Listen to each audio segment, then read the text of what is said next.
Good morning and welcome to Brandenburg News Network. I am Donna Brandenburg, and it is the 24th day of July 2024. I'm so glad you're here today. We're having a great, beautiful day in West Michigan, and I'm going to bring everybody on right now for Liberty Essentials. Second hour is Bob Terry. Now, we've all been watching the CrowdStrike and all of the cyber attacks that we've had. I'm sure that Ralph will be able to talk about this some too.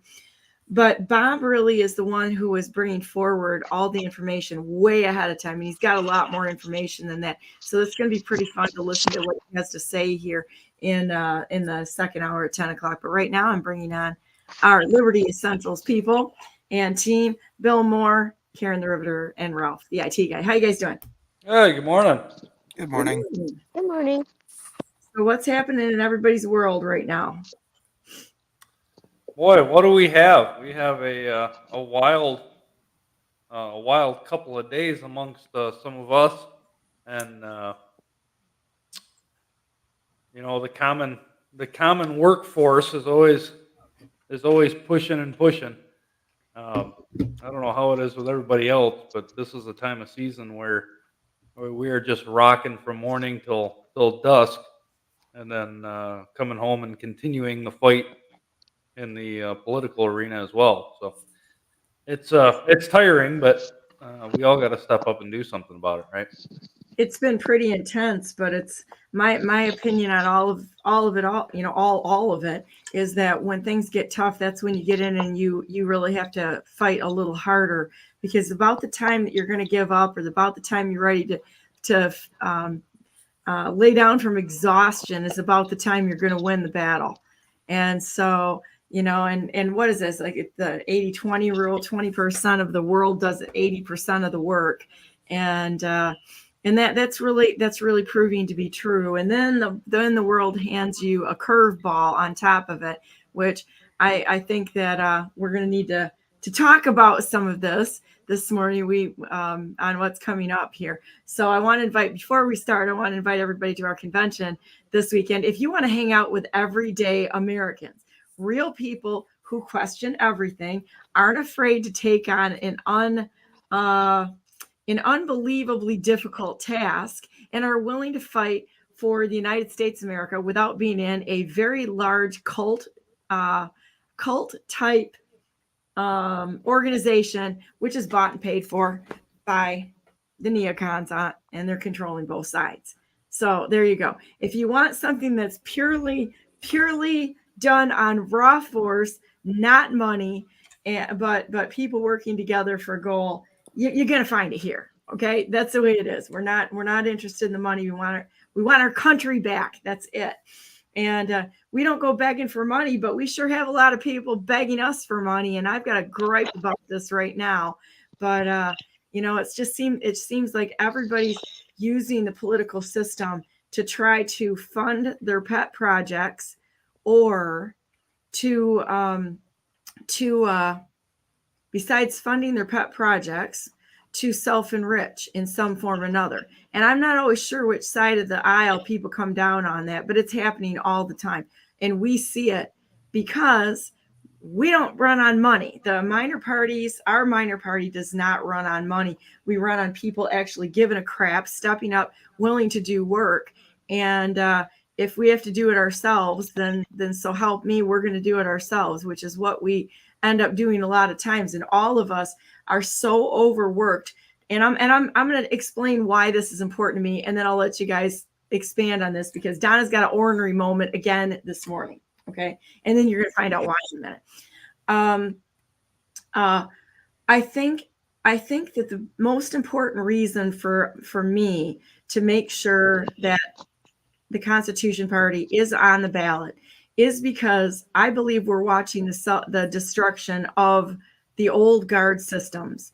And there are some people that are stepping up. But if you go to a political party, a convention such as I did, and it's one great big rah, let's drink, let's eat, let's cheer every time the camera comes past.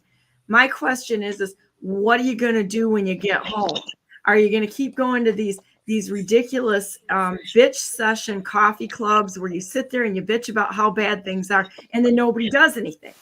Or are you actually going to step up and do anything? Well, there's no reason to hang out with us if you want to have, expensive food or drink or anything like that, because we don't have the money to fund that sort of thing. We try to put it into helping keep our party on the map and on the grid, which I think is important. And I think we need to have that third party doesn't always have to win, but we're a great disruptor. And if things go catastrophically wrong with the other parties, if we don't have more choices, we're all screwed. All right. That's the way it is. It's like if we don't have choices and we only have the two parties, which are being funded by the same people right now. And I think you can see where that is. It's coming right straight from Grand Rapids. I've been talking about it a lot. Grand Rapids, Michigan is the head of the snake. If you haven't got that figured out yet, tune into my Telegram channel because I'm talking extensively about this and what's happened here. And when you look at JD Vance, he is absolutely the tie and the nod to the CIA, Mossad, GCHQ, as well as the Aspen Institute, which, oh, by the way, I believe Betsy DeVos is involved in that too, as well as the Heritage Foundation, as well as Hillsdale and such. And the Aspen Foundation is tied right straight into what? What, boys and girls? The Clinton Foundation. There you go. Donna dies. I'm Arkansas-sided, and it's going to be by these people. So anyhow, we need to keep this stuff. We need to keep the Constitution Party, which is more conservative than the Republican Party. We actually believe in God. We actually believe in sanctity of life. We're not removing it. We actually believe in the Constitution and the protection of everyone's rights. We stand together to protect each other's rights. I don't even have to agree with you on things. And I'm sure everybody here believes the same way because we're constitutionalists. But we would stand up to fight for your rights. And I think that is a huge deal because nobody else is standing up for anything. Are you guys in the parties? I was putting out pictures of the people that were standing up there, and I've got a couple more that I can put up there.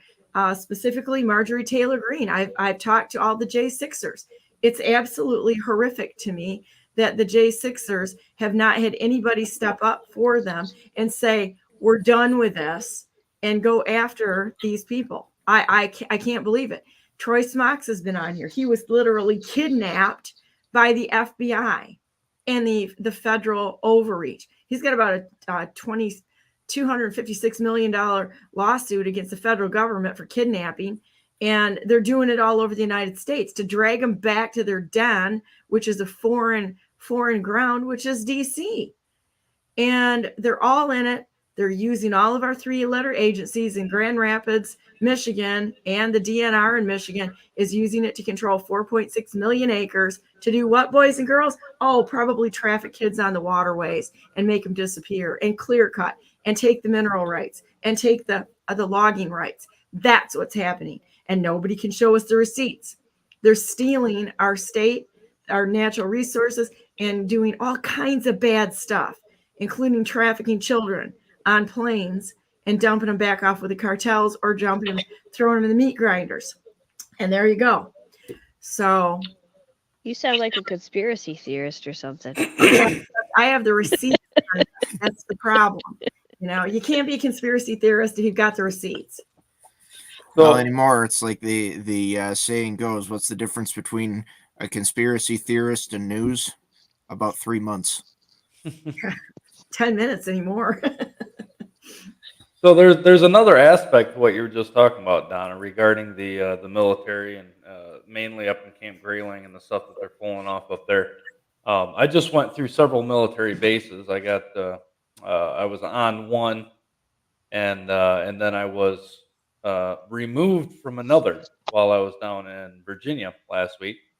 But one of the things I find interesting regarding our military servicemen and women, there was a DODD regulation that was just published, and it comes out every couple of years during election times, especially. But the new guidelines were just published to our military. And here's a couple of keynotes that they put down there. These are the stuff that they may not do as active service members. They can't attend partisan or nonpartisan fundraising activities in uniform, right? They can't volunteer to work on any campaign of a candidate running for a partisan office. They cannot engage in any political activity in a federal building. They can't use their position or influence to solicit votes for a candidate. They can't be listed as a sponsor. They can't speak before any political gatherings.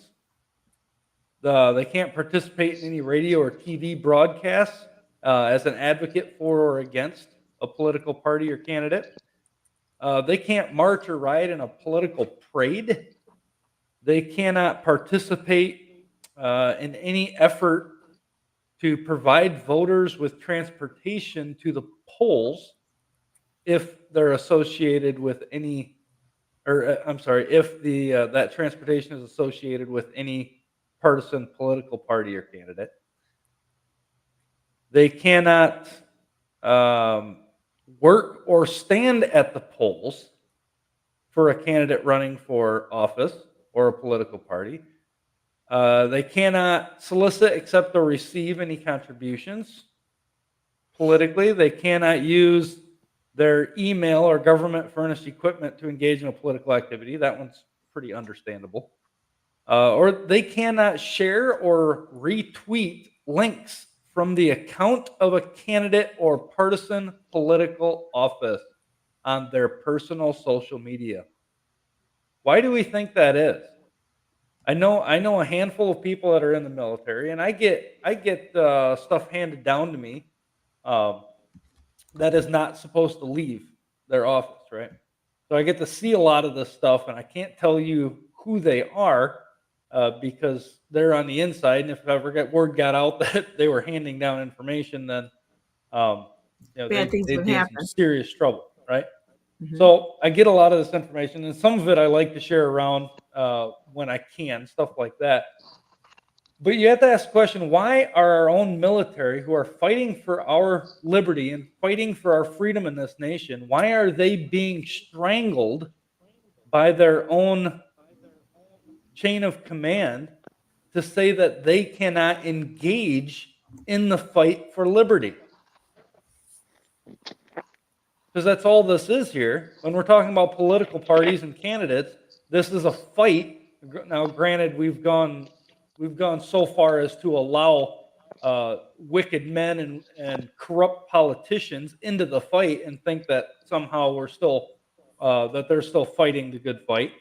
But nonetheless, everything we do is a fight for liberty. It's a fight to keep our freedoms in this country. And the very people who are fighting physically, going off to unconstitutional foreign wars, they are not allowed to participate in their own country. Isn't that a sad state of affairs? It really is. They shouldn't be silenced. Well, I think it's about par for the course, though, for all the attacks on First Amendment rights of Americans. Yep.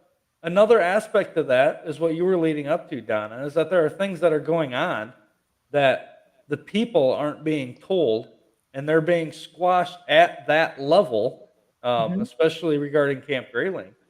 And they can't get any information out because of such guidelines, right? Because if they're caught, they're going to be held to the military code of justice and potentially be thrown in a brig or worse. Well, I'm going to tell you, when I was up there, I saw no military personnel. And oh, surprise, surprise, DK Security, which does the security for Van Andel Arena and a lot of the DeVos Van Andel stuff, DK Security does it. They were providing security at all the gates, including the airfield. There was not one military personnel there. And I was shocked. I'm like, how is this? And then not only that, the State Department, a lot of the other employees were either DNR or State Department. This is a joke. It was absolutely a joke what I saw up there. And so here these people have basically commandeered all the natural resources of the state of Michigan under the DNR. And these guys are like snarly, nasty people because they've got unquestioned, unchecked authority to harass, to take, to do whatever they want. They can allege anything on anyone's property, and you are pretty well screwed right there. You're without defense. But I want to know, what are these people doing with clear cutting North Michigan? And furthermore, I want to know what DK is doing. This Kentwood-based community, awful darn close to Grand Rapids, a deadlock step with DeVos's, Van Andel, Amway, that sort of thing. Who has a Chinese supply line to China, and it was actively recruiting for that. I want some answers. And I started looking up DK Security, who was providing security on our camp up there. And I started finding satellite offices. There's about 35 of them across the United States. So one of them is right near the Grand Canyon, north of Williams, and it's on like a dirt road in the middle of the woods there. And they've got some sort of building compound there for DK in a satellite office of some sort in the middle of the woods, backing up to a waterway in a canyon. And I want to know, what the heck are they doing there? It doesn't make any sense whatsoever. So now, are they part of the park system? Are they part of Camp Grayling? Are they part of what? Who are these people? They've got like a guy, I think he's got an Indian, like from India, last name sitting on the top. And the connections there are just like kind of crazy. But why is it? And then when President Trump was in Butler, and the security system, the security force there, I talked to somebody that was associated with the Secret Service when I was at the RNC. They said it wasn't the Secret Service. It was different security that was there. And so this is not getting out because people are not talking to the people that are on the ground. And then this week I had a military person sit there and virtue signal me with his military pedigree after I caught him associated with a lie. And I'm going to tell you, I don't care what label anybody comes to us under. We have got to be questioning all of this. I'm really questioning some of the things around President Trump right now. He doesn't seem like the same person. It's like serious concerns going on there. And I don't know, with all the blackmail, with all the coercion and the threats that are going on, I don't know if good people get into place, because I remember, Ralph, you spotted it too. And you said that things with President Trump changed after about 18. I've said it for a long time that if you watch the actions that President Trump took when he was in office, the first 2.5 years were vastly different from what he did in the following period, the 18 months following that. There was a turning point there that the legislation that went through, the executive orders, basically anything administrative in the executive branch that he took action on, there was a turning point there, and it was a pretty clear delineation point where the things before that were different than what was after that. The things before that tended to benefit everyday Americans, whereas the things after that turning point tended to benefit either the establishment or big corporations more than before that. Not entirely, but the focus shifted. Well, and I think like the executive orders, I met the guy that was behind writing of the executive orders, which was really interesting. And I'm like going, how did you do this? Because they're not law. And, but I had some questions with that, but the executive orders, I was totally obsessed with them. And if you haven't read President Trump's executive orders, they are absolute genius, what they went after. And it's never one person. It's an administration that works together. But the executive orders were absolute genius in seizing all assets from people that have been involved in crimes against humanity. And that was like my first favorite one. And then right after that one was put out there, there was a sale of a 1,400 acre estate in the Black Forest area of in Europe, and it was pretty decisive takedown of the Rothschilds estate out there. It's 14,000 acre estate, and that place is creepy. If you looked at all of the symbolism there, that's probably where the Grimm's fairy tales got their material from, because bad things were happening to the kids in the forest, and so the parents told them don't go in the forest and scared them with the fairy tales. But I think there's probably more truth to it than fiction. And I guess to go back to your point too about the DNR clear cutting, it really does make sense because it's right in their name. It's the Department of Natural Resources, so they're clearly in charge of taking all of the natural resources from all of the rest of us, and then giving them to the oligarchs who are funding and paying for our elections. and they have to clear cut to be able to to have enough trees for all the ridiculous unnecessary paperwork. I mean, where else are you going to get the paper? Well, remember, bear in mind, since you brought up executive orders, let's clarify that executive orders hold no force of law. There is no constitutional authority behind them coming out of an executive branch. That's the reason why the people delegated all authority to the legislatures in that regard, right? Executive orders are from the chief or president, or in a state, it's from the governor to various departments, most of which are unconstitutional as it is, but the various departments giving them directives as to what they should be doing or what they are required to do. And even then, when they require the force of law, being able to prosecute or give enforcement powers to some agency, that's required to go through the legislature to be verified. So, now here's a question though: if President Trump was assigned as commander in chief, because the sham inauguration of Biden, there's so many questions there that didn't follow policy. It kind of looks to me like it was like the government was handed over to perhaps the military to accomplish a goal. I don't know that for a fact, but it sure seemed that way. And if President Trump was assigned as commander in chief because they stole the election and they know they stole the election, would that change the ability to issue executive orders and have them have teeth? That's a question I don't have an answer for. well, what you would be referring to there is an actual like a subtle martial law, if you could say that, right? Because there's no authority for the military to rule the government, nor is there authority for one man to rule the government. So to do that would actually be an enforcement of war against the people through martial law. That's a very dangerous situation, and I understand that things like that have happened in governments throughout history. Typically, they end up not going the way the people think they're going. So I'm very leery when we start talking about any type of military control. Well, Now, we can talk about it because we don't know it, and there's a lot of us that have suspected that for a long time. yep. And because of it's like there's something going on that is outside of what we normally can and should expect. The processes are not being followed.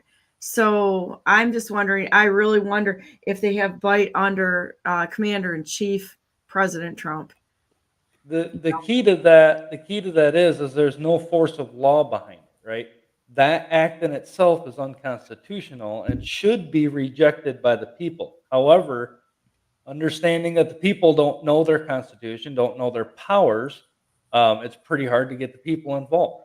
Now, what I was saying during Trump's administration, besides the fact that I was pointing out numerous violations of law amongst all of the agencies across the board, one of the biggest things I would say, and I don't think I mentioned this in any other administration, but Trump's was the one, since everybody was so involved from 2016 to 2020, I said the simple way to correct this is the sheer fact that the president has the authority to call up the militia of the several states to enforce the law, suppress insurrection, and repel invasion, right? That is not the military. our current military structure is unconstitutional. We are outside of any declared war. They have zero right to maintain a standing army among the states. Okay, that should be ended and abolished decades and decades ago. But the state's militias, if you speak to any militiamen, it becomes very clear what our job is as individuals. And those three tasks are so important to an average American person because we are the only ones who can guarantee our own safety as individuals, right? The moment you put your safety in the hands of somebody else, you have given up your right of being autonomous, right? You are relying on somebody else to maintain your life, liberty, or property. Okay? That's never been the American way, and I pray that it never will be, though we're headed that direction.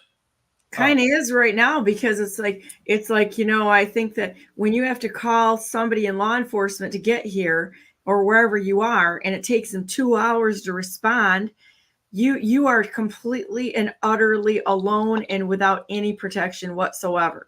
And the system is broken, completely broken.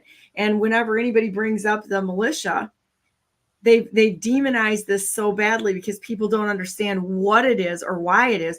I'm kind of a fan of stand your ground, because you are the sovereign of your property which you own. Somebody comes to do you harm, I believe that you should have the right to defend yourself, and in whatever force that looks like. If somebody's dumb enough to come on your property and threaten you or your family, I think you should have the right to defend them. So I am actually of the opinion that even regular law enforcement should really be reverted back to the way that, like, when you look at New York City, they transitioned from an entirely volunteer law enforcement agency to a paid law enforcement agency in their police system there. I am of the opinion that it really should be, per the Constitution, the acts of law enforcement are supposed to be assigned to the militia, we the people, and that it really should be both a volunteer as well as really almost a mandatory duty for we the people to be enforcing the law, and that any arrest really made by a by a government agency that isn't basically just a citizen's arrest is technically probably should be illegal, and that it's then up to the courts to decide, and or a grand jury to decide the verdict on whether or not it was a lawful thing that the person did. But the arrest itself and the enforcement at the local level really should probably be being done by the people themselves. And that's the hard thing that people don't want to hear, because a lot of people don't want that responsibility. Right. They don't want to have to go and arrest their neighbor if they see a felony being committed, right? And a lot of people don't understand that in law itself, it is a felony to not arrest, or at least to make known, another felony if you witness it or know about it, right? Which basically makes everyone a felon. Okay, if you've never read the books 3 Felonies a Day, do yourself a favor and read that, because it's incredible. Everybody here is a felon, right? Everybody you meet on the street is a felon, according to their regulations and codes and statutes. That is just everyday life now.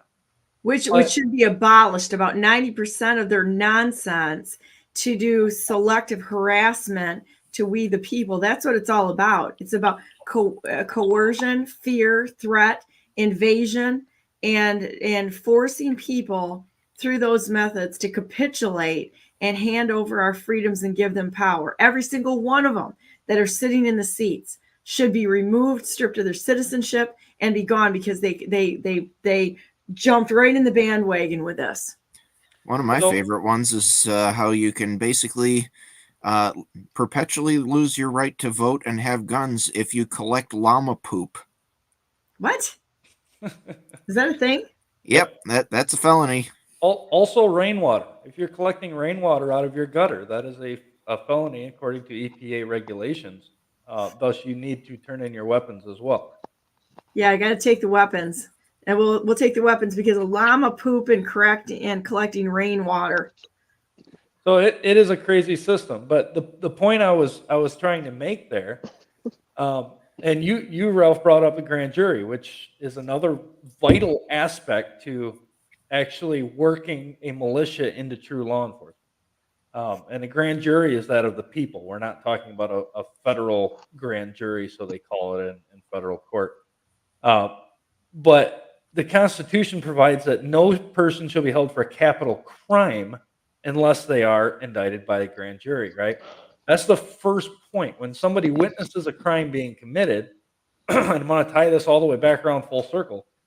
When somebody witnesses a crime being committed, they are now the accuser, and they should go before their local grand jury and say, hey, this guy is guilty of this crime, right? Without an accuser, there's no crime. Right now, we have law enforcement arresting people based on hearsay, right? And then they go stand before a court, and they don't even meet their accuser. They don't meet the person that the hearsay came from, right? And then they're held on various crimes and misdemeanors because of that. That's all unlawful. If there's no accuser, there's no crime. Even Christ himself did that with the adulterous woman, you remember, okay? So after that fact, after an accuser comes up, stands before a grand jury, makes the formal accusation to the accused, the grand jury is then to indict the person, to hold them while the militia goes out and collects the various information to verify or nullify that accusation, right? And they may even have to go and make the arrest if they don't have the person in custody already, okay? And then they stand before the court, and all of that information is brought to the public's eye. The court is merely an administrator of the law at this point. They hold no authority but that which we've given them. So they are an administrator. They are just to look at the various evidence. They are to look at the various law brought up, and then they are to present it in wide open court for who? The jury, the people, to determine whether or not all of this information is gathered correctly and is valid or invalid. Okay? And then you can prosecute the individual, however the verdict comes down. Now, the key point to that is that at any point, a governor or the president himself can call up that action, right? So when you see people like Klaus Schwab and Bill Gates, the Rothschild family, you see BlackRock, Vanguard, all these names that we can throw out. We know who all of these people are, right? There are already grand jury verdicts and indictments that have been presented against each and every one of them, that have been handed up to every federal court. They've been handed up to common law courts across the globe, right? You can call it a globe. I don't watch my wording there, but handed to common law courts across, and that have been handed to every sitting president since I don't know when, long before my time. So those indictments are already in place. All an executive officer has to do is pick up an indictment, call up the various state militias in that area, and say, you guys need to handle this. Here's the information. Go to it and keep me informed, right? And that's it. The people take the charge. They handle it. And as you said, Ralph, you have to understand that is all volunteer. Because the moment you pay somebody to enforce the law, they're doing it for money. If it's volunteer, we do it for the righteousness of the law and upholding it. We don't do it for any other purpose, because nobody I know wants to go and arrest their neighbor and hold them for a felony charge, right? I know I don't. I like a lot of my neighbors.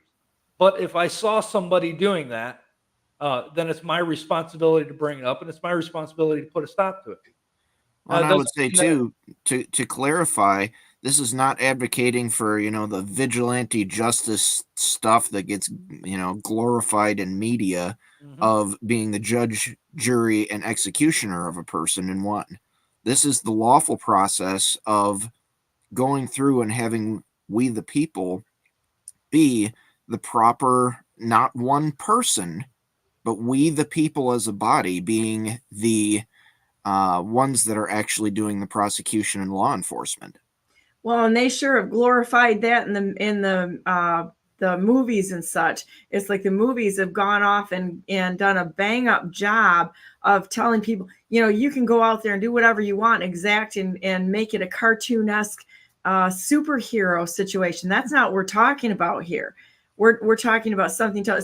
So if anybody wants to go out after any of us are talking about the militia and trying to figure out what's going on, I'm going to point the finger right back at them for pushing this nonsense on our kids in the media and across society to incite the violence through the movies and through media and through the news. How many times do you turn the news on and what's it all about? Oh, let's see how much fire we can put on there, or blowing up houses, or somebody's shot, or something like that, to make this seem like it's really normal.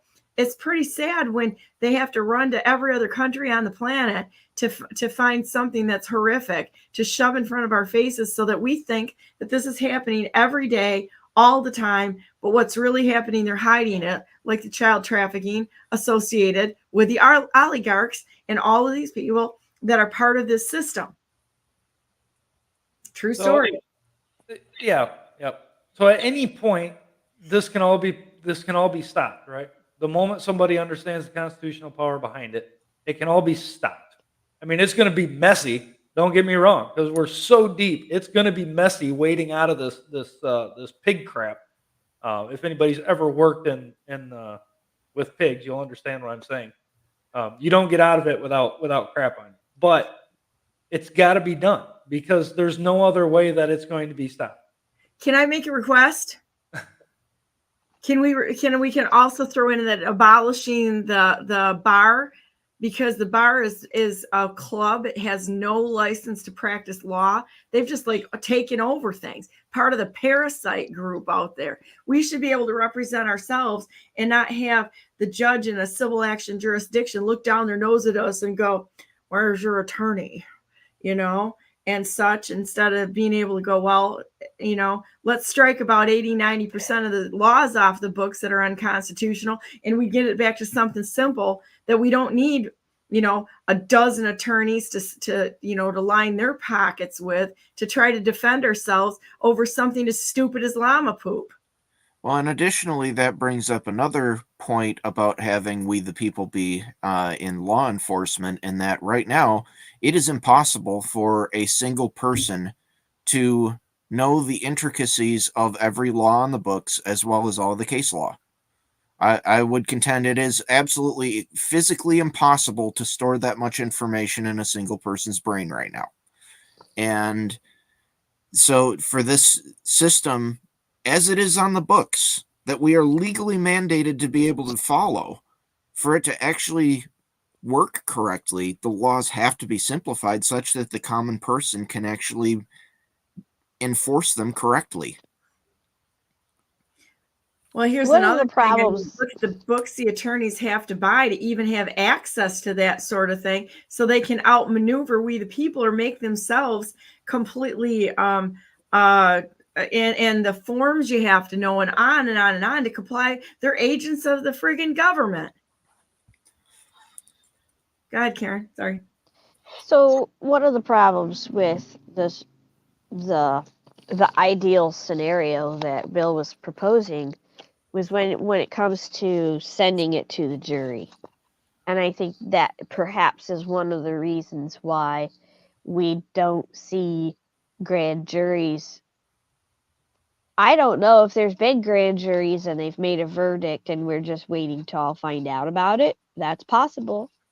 On the other hand, we don't even know, as he pointed out, a real grand jury, a lawful grand jury, is not the same as what you see being done in the federal system right now.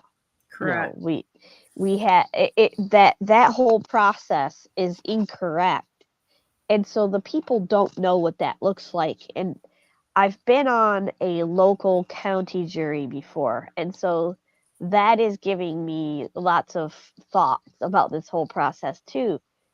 If I knew more, I could have handled it a little differently at the time, but that's okay. I learned some things. One of the things that I remember very well is that this was a criminal sexual case against a minor, and a man was alleged to have fondled a minor, and she finally came forward sometime later. Well, what is the first thing they do when they're selecting a jury? They ask you, do you know the prosecutor? Do you know the defendant? No, I don't know any of these people. I have nothing to do with them. Is that proper? Number two, have you had any experience in your life with this sort of crime? A lot of people got dismissed. A surprising number of people got dismissed because of that. 2 people on the jury had experiences related to what was about to come before us, and they said nothing, and they were allowed on the jury. And as it turned out, when we were actually debating the issue, those experiences absolutely informed and weighed in on us. Well, you certainly wouldn't want a jury of actual peers now, would you? Well, and that's the thing, right? Because one had an experience with a youth who admitted after making an accusation that she made up the accusation. And therefore, this woman was prone to believing that the youth in this case had done the same thing. None of the rest of us saw that. And I still believe there's no way that this child made up the story. But that's what she really believed because that was her experience. None of us would have really thought of it though, except for her. So she was the devil's advocate, but she was the one kind of thinking outside the box. We just didn't even really think of that as a relevant argument. In the other case, there was a woman who had an experience in her previous years where she had had something happen to her and she had a delayed response where she hid it until the perpetrator was out of the picture. I think it was her mother again, just like this situation I was in. The mother allowed a man into the child's life until she didn't. And when that man was out of the picture, then the child felt comfortable speaking about what had happened. And in her case, I don't think there was ever a prosecution. But she knew about that delay from personal experience. And so it gave us even more than the professional who was brought in to talk about how that delay can happen so that we all understood and could believe the witness. We had one right there in the jury, and that was beneficial. It didn't count against the witness, against the victim. It helped inform our case. And like Bill was saying, if you have a community where you're suddenly in a position to judge your neighbor on a jury or to accuse them of a crime, you're more likely to take that decision personally too. You're not going to say, well, I don't know who this guy is. He probably did it. It's okay. I'll just go ahead along with the rest of the 11 jurists here and say, I believe he did it, even though I really don't know. Maybe he was innocent, but okay, they believe it. If he's your neighbor or somebody in your community, there is a higher level of more personal responsibility attached to that because you also could be a victim. You also could be a victim of an accusation, and you want to be able to trust your neighbors in that scenario also. But how many of us know how to be jurists? And I can tell you from my seat in the General Jural Assembly, even within that organization, the knowledge of how to practice the grand jury process is lacking. And it's there's a lot of questions that go along with it because it's been lost in time. we don't have the training, we don't have the practice. And if you have a George Soros or a Gretchen Whitmer that is in your case, you want that jury to be really knowledgeable about what is going on before you put that case in front of them. And I think that's one of the reasons, one of many reasons why we're seeing a delay. People want justice. Why haven't there been arrests? Well, for all we know, there have been. I mean, we're talking about body doubles and so on too. So this is a complicated scenario or situation. I think there's so much that we don't know. But certainly our lack of education and our lack of sense of responsibility is there. But as you can see with this awakening process, as we're becoming more unified, we're starting to gather together in that sense of responsibility, aren't we? I yield. And that's the biggest key is the unity, right? I've said it before. John Adams rightly said that our Constitution was made for a moral and religious people. It's wholly inadequate to the government of any other. When you break that down, you understand that when the people are demoralized, when they lose all of their foundational principles, that the Constitution can no longer be upheld because it's the people that are the ones who can uphold it, and that's it. Um, and the jury, what you just laid out is a perfect example of that. A lot of people argue, well, you can't have actual peers that may know the accused or the victim on a jury trial. And I say absolutely you can, because one, if they are moral and religious, if they have character, they will properly vouch for or against that individual's character, against their morals, right? Because they know them. They know how they act in the public, and they may even know how they act in their own home. I would much rather have somebody like that judging me than I would have a complete stranger who has never even heard of me or talked with me, because I sound like a radical to a lot of people. So I would much rather have somebody that's actually spoken with me than somebody who has no idea and just immediately considers what I say as some radical thing. Well, and then they Um, can take sound bites out of it too and twist it. So you have these the young attorneys or attorneys in general that are just in it for the money or to make a name for themselves so that they get the press, so they get the more money to get bigger cases and such. It's not about justice at that point in time. It's about self gain and self enrichment and trying to be the biggest dog in the park here. That's kind of what I think we've devolved into.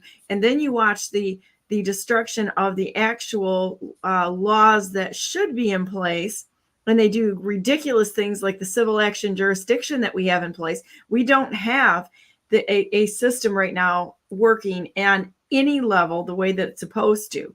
But I do have some hope for it because of like the Chevron case that was reversed. That was great. That was epic because it took all the bite out of the 3-letter, 4-letter unconstitutional agencies, regulatory and otherwise, that should be abolished. Every single one of them should be, we just need a moment with a governor with a good pen, Sharpie, make it permanent, right? And then go in there and start nullifying all this nonsense. And I don't think it would take too long to do it either. There have been several really good decisions, in my opinion, by the current Supreme Court. Not all of them do I agree with. I like the one with the presidential immunity that should have been handled entirely different than it was, in that they should have gone after the merits of the case itself, not ruled immunity in general. But man, there have been some good cases that have gone through there lately. And another thing too is that I think, going back to this a little bit, if we had the system working as intended, I think it would kind of deregulate itself fairly quickly. As far as all of the unnecessary rules being stricken from the books. Because if we had the proper number of enforcement cases going through a jury, and people had to spend 50% of their time in jury duty, people would get sick of that pretty quick. Yeah, And there's we would learn about jury nullification real quick. one of the things that's important to understand is I am one of those guys who believe that the death sentence should be brought back, right? Because our proper governing system to do justice, there are certain crimes that require a death penalty. And I'll take all the arguments, however that comes down the pipeline, right? I'm Oh, working but on a Bill, website it's an for imperfect system. that. So here's one of the things as to why we are where we are, right? And that is in Proverbs 28:2. It says, "For the transgression of a land, many are the princes thereof. But by a man of understanding and knowledge, the state thereof shall be prolonged." Okay. Now we don't have kings and princes here in America, understand that. But what do we have? We have executive branches and we have executive departments, right? Kings and princes. For the transgressions of a land, many are the princes thereof. If you look at all of these agencies, they are designed uh, originally, they are originally designed to squash transgressions, right? When they see crimes being committed, for instance, let's look at the wave of unmarried pregnancies. Let's look at teenage pregnancies, right? Well, we have to have this whole new agency, the Department of Health and Human Services, to help deal with that issue now, right? Because we've demoralized, we've fallen into this transgression, and so we need to set up a prince that solely handles that issue, right? Let's look at gun violence. Okay, we've demoralized ourselves into believing that not all lives are equal, that not all lives have value. Thus, we can just kill each other, and there's no recourse of action for it. Okay. Well, now we have a whole nother transgression. What do we need to do? Well, we need to set up an ATF, right, to deal with firearms so that we can regulate them to keep them out of criminals' hands. The intent sounds great, but it's because of the demoralization of society. It's because of the transgressions that are allowed because the people don't put a stop to it in their own communities that we have to set up all these princes, all these agencies to deal with those issues, whereas the people should have dealt with them long ago, right? There's that. And one of the things, the reason why I brought up the death penalty, one of the things that was said of old, and I've been trying to think of who said it, and I can't. I'll have to look it up. But it's been said that it is better for 1,000 guilty men to go free than it is for one innocent to die. Right? We are charged in Scripture with three things. That is to seek justice, love mercy, and walk humbly with our God. Right? This is what we're talking about: is seeking justice. We understand who the bad guys are. We understand what needs to be done to fix this problem. But the people got to stand up and do it. The other side is we also have to love mercy, right? Which is what I was just explaining. It is better that guilty men go free than it is that we convict one innocent man and have that blood on our hands, right? That is where mercy falls in. We need to make dead sure. That's why it's the people's job, volunteer, to go out and find the evidence, to be able to track this, to be able to bring the accusations and prosecutions against their neighbors. Because it is only by then you're going to find mercy. You think paid individuals to enforce the law through executive departments like our Michigan State Police, you think they care about mercy? I've seen a lot of stuff they do that each one should be charged criminally for. But nonetheless, people consider them law enforcement. So I hold them in respect to that extent. I've got a cousin that lives right down the road from me who's actually Michigan State Police, and I harass him every time. In fact, I commit many misdemeanors right in front of his house just because of that, right? There's reasons behind that, but nonetheless, I haven't been able to have that chance to talk with him to that extent.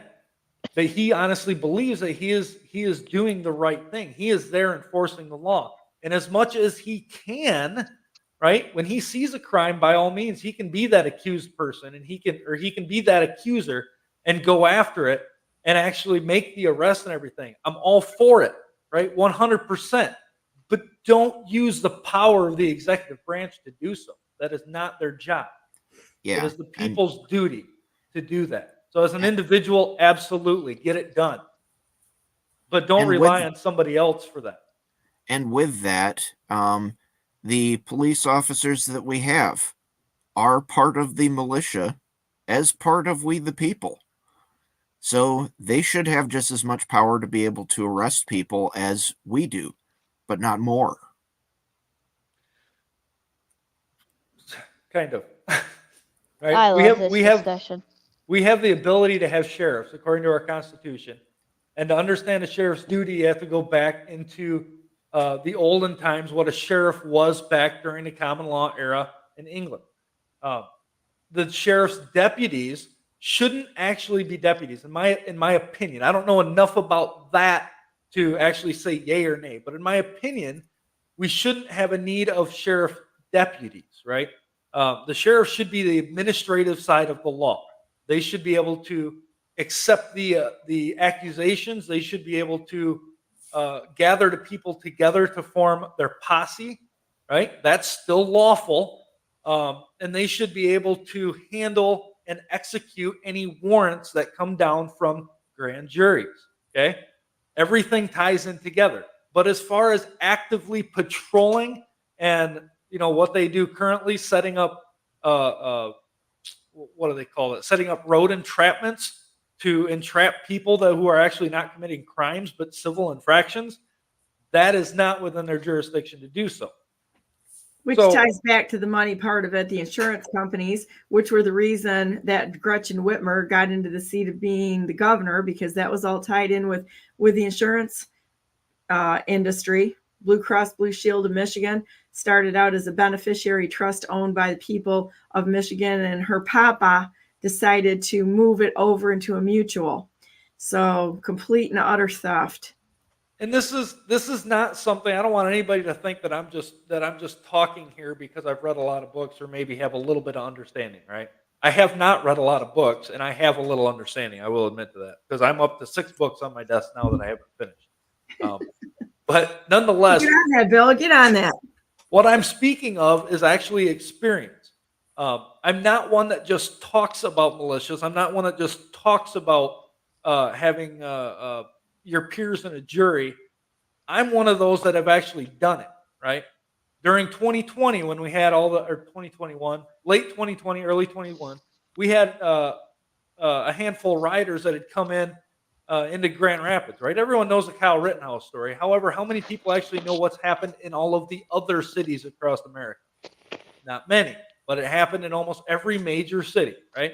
Grand Rapids, Michigan was one of those. This is my area. This is where I work. This is where I grew up.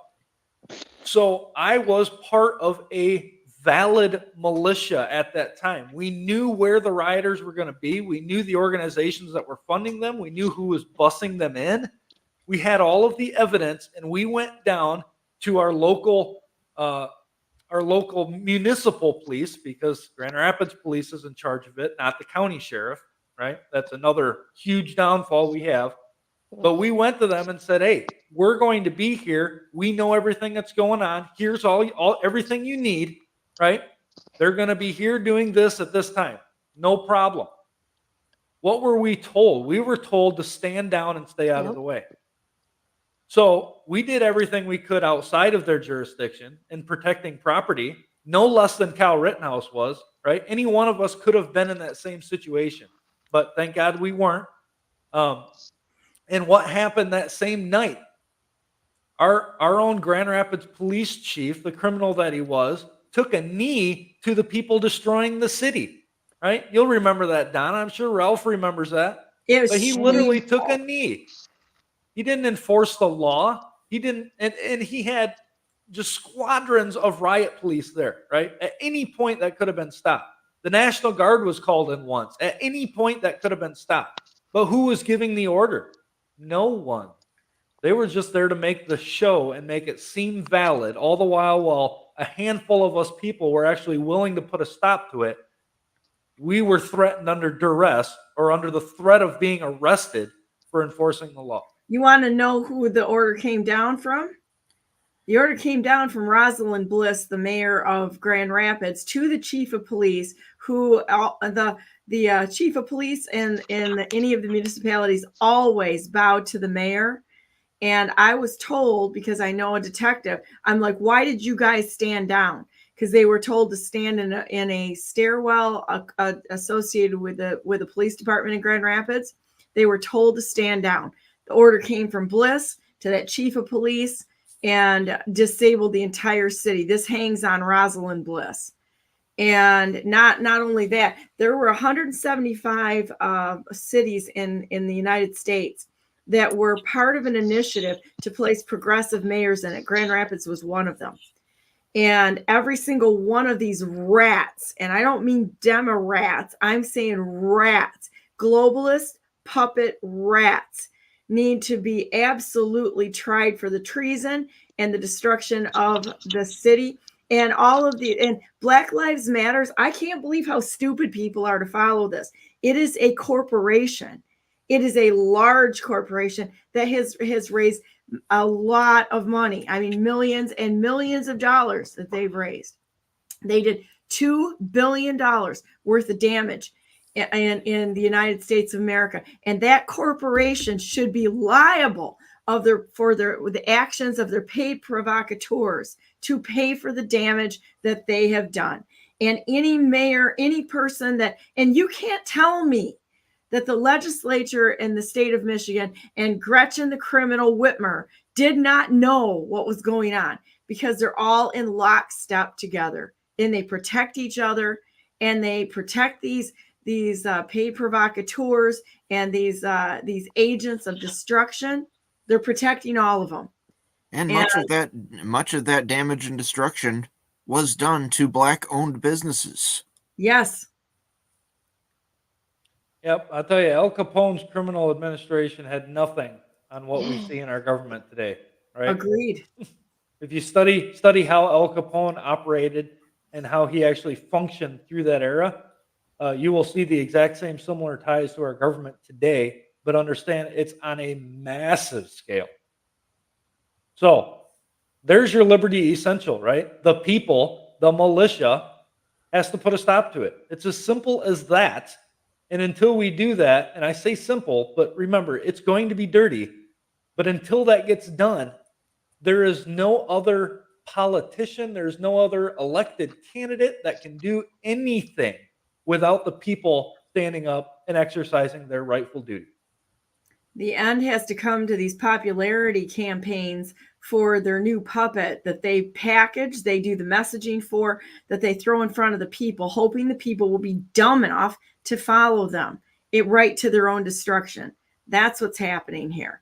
And I think we need to be very clear on the fact that this is what's happening, and people need to wake up. And it's on all of us to never be quiet, but to tell people and help in the education of the people around us, which the NEA has done a bang up job dumbing this entire nation down into accepting the nonsense that they're pushing on all of us. I mean, look at even the labor force we have. Good luck. We keep going the way it is. You're not going to have anybody to help you with daily life, but they're going to be able to sit there and in a safe space, snowflake-ridden coffee shop and know every answer to why we need to jump on the bandwagon for their social engineering and destruction of this nation. It's but don't crazy. You know math is racist, so we can't teach that. Oh yeah, math is racist. Yeah, I don't know if you heard this week earlier, but I had a run-in with a little bit of a tenant, and it was kind of an epic thing, and it ended up really well. At the end of the day, we had come to terms on it, and there was a huge apology. This person is one of my favorite people right now, because he was big enough to realize that he did something that wasn't right, and he said he was sorry. I'm like, you're my new favorite person, because you're actually taking your responsibility for what happened here, right? But You know, I'm like, your dog doesn't get to piss on the floor with everybody else walking past. And he's like, oh, you said that word. I'm like, I identify as a person that can say whatever the hell I want to say. You don't get to tell me how to talk, and I'm not going to back down from this. And you know what? If some of the adults out there would stop acting like whipped pups with their tails between their legs every time one of these ridiculous snowflakes try to tell you what to do as they're proselytizing and helping in the destruction of your children, I think we would turn this around pretty quickly.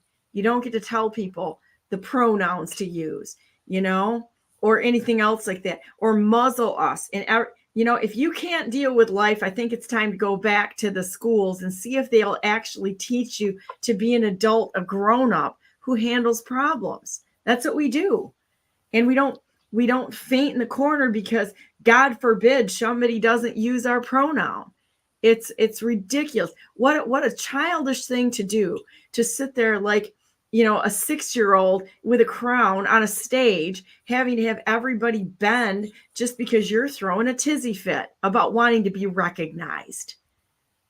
And that's I the think kind of stuff that all stands contrary to law, right? It's ridiculous. You've done shows about this before, talking about the grooming of children, how this all happens, how it plays out, what the agenda is behind it. And a lot of people will stand back and say, yeah, but there's nothing we can do. We gotta get out there. We just gotta pray for these people, pray for the end. We need to pray that somebody stands up and does something about it. Right? Well, you've heard it said, you know the law stands against it, and this just showed up in front of me here while you were sitting there talking about it. It was Proverbs 28:9. Is he that he that turneth away his ear from hearing the law, even his prayer shall be an abomination. Right? If we're not going to stand up and do what we know we have to do, and holding to the law and enforcing it, then your prayers aren't going anywhere either. Understand that. Not my words, that's the judge's words. So I think that what is the overarching problem of all of this? It is a biblical concept. The people turned away from God. People turn away from God, what happens? They start suffering. Because if you start practicing a godly way of living, you can solve all the problems that come at you. And you can do it quite successfully. It might not always be pretty, it might always be easy, but the yoke is easy and the burden is light. That easy doesn't mean easy as in it's easy to do. It means it's comfortable. And we have lost that connection as a nation, as a world with God. So what happens? We suffer. And when the suffering is great enough, as in the Declaration of Independence, I've read it many times, that suffering, that evil suffering is bad enough, then we start to look back to God. And at that point, we start straightening up, we start cleaning up. And that is, I think, where we're nearing, where we're starting to unify. We're starting to look at how can we take care of our local communities and our families and do better there? How can we get closer to God? Because obviously this isn't working. When we do that, we'll figure out how to do things like grand juries. We'll figure out how to do our local policing. We'll figure out what a militia will look like. It may not be called a militia. It may not be called a sheriff's posse. Maybe the deputies came out of the posse concept, but we need to return to it. I think naturally we'll start to return to those things, but the suffering has to be great enough for people to do this. I think that's where we're headed.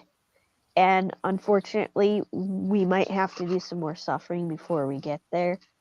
But hopefully we're this smart is nothing enough new. to Nothing. Oh, I don't know where Karen went. She blipped off.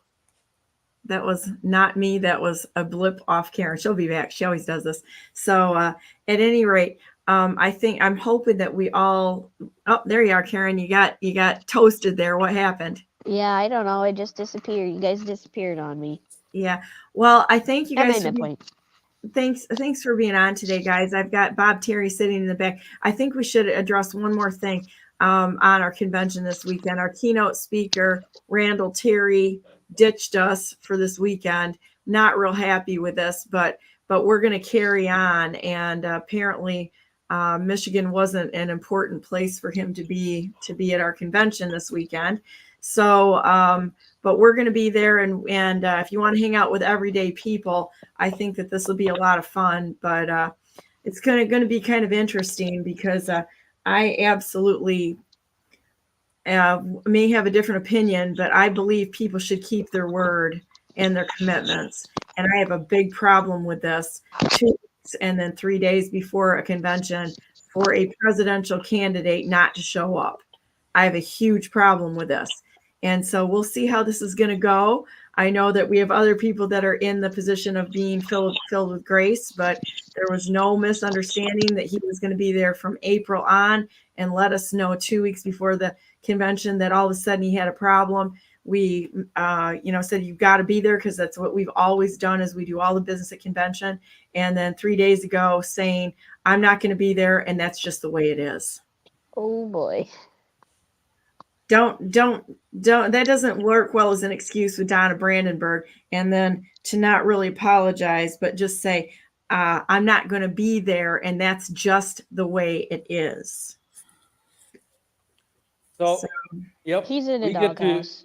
We get to see that this time. weekend. And just let everybody know, this is not your normal nominating convention, right?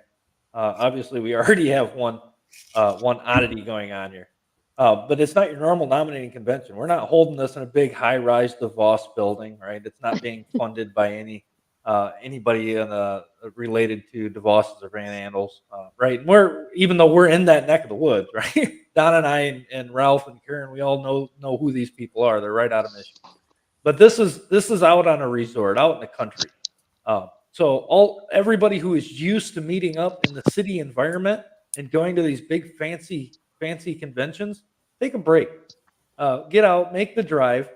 It'll be a good time. We'll be able to interact more one-on-one than just a handful of people, an oligarchy standing up and telling you what you need to know.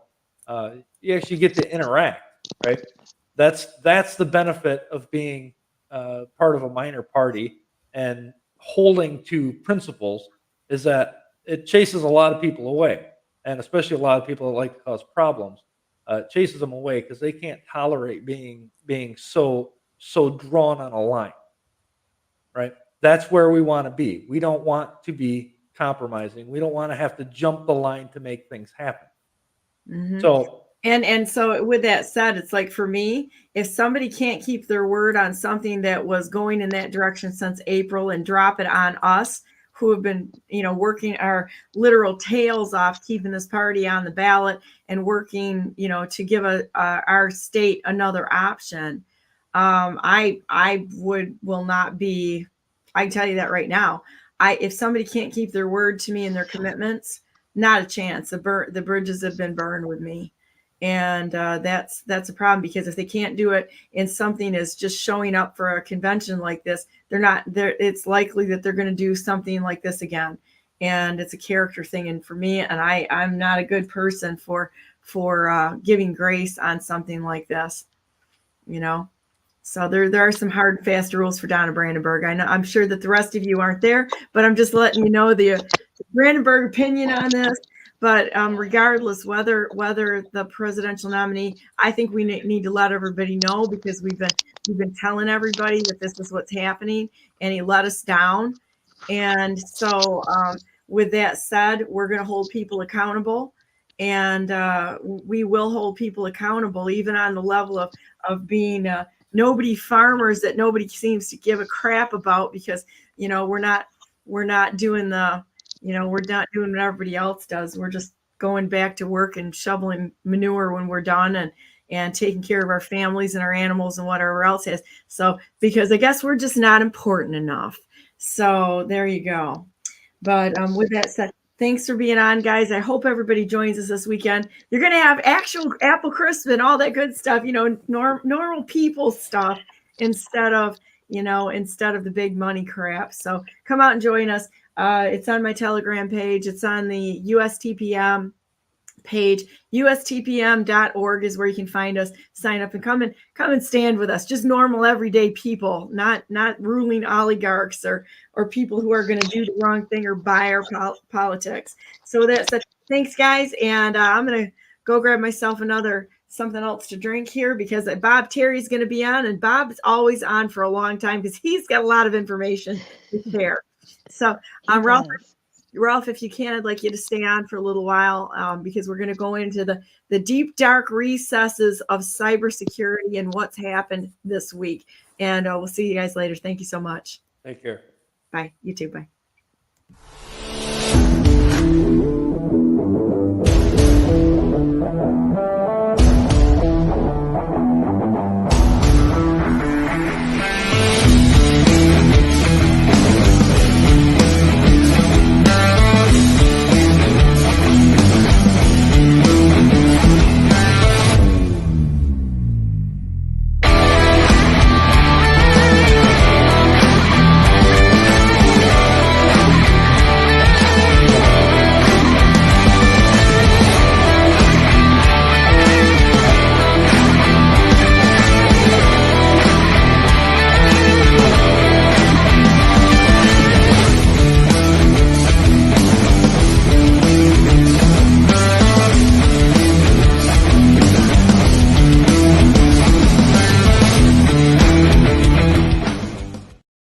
Good morning and welcome to the second hour of Brandenburg News Network. I am Donna Brandenburg and it's the 24th day of July 2024. Welcome to our show. And I want to get right onto this because quite honestly, Bob Terry's here and he's got a resume that's just incredible. And he's the one that's really been working behind the scenes. And do you wonder why he was not able to get anybody in mainstream media to give him some airtime? Because he's telling the truth. That's why. And if somebody is telling the truth, they are not going to get into these big media companies because they're part of the problem. They're bought and paid for. They're fake news. So anyhow, good morning, Bob. How you doing? Great. Good to see you. Good to see you too. I didn't quite make it to get my hang on a minute.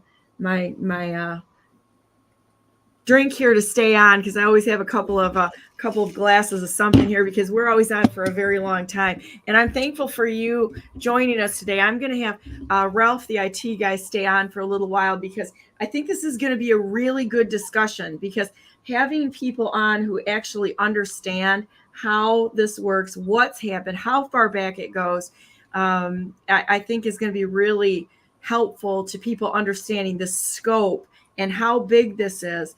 And I got to tell you, I had a Green Beret reach out to me today that said basically, we're screwed.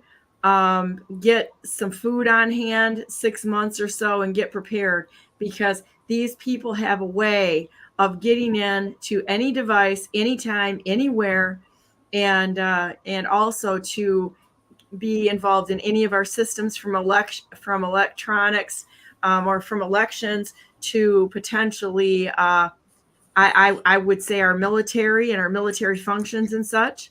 And this is a little bit of going to be a scary red pill for everyone, but I think we need to cover it. And I do have some of the things that you sent me queued up. So if you want me to bring anything up on CrowdStrike or the other articles that you put up, I do have those queued up. Okay. Where would you like for me to begin?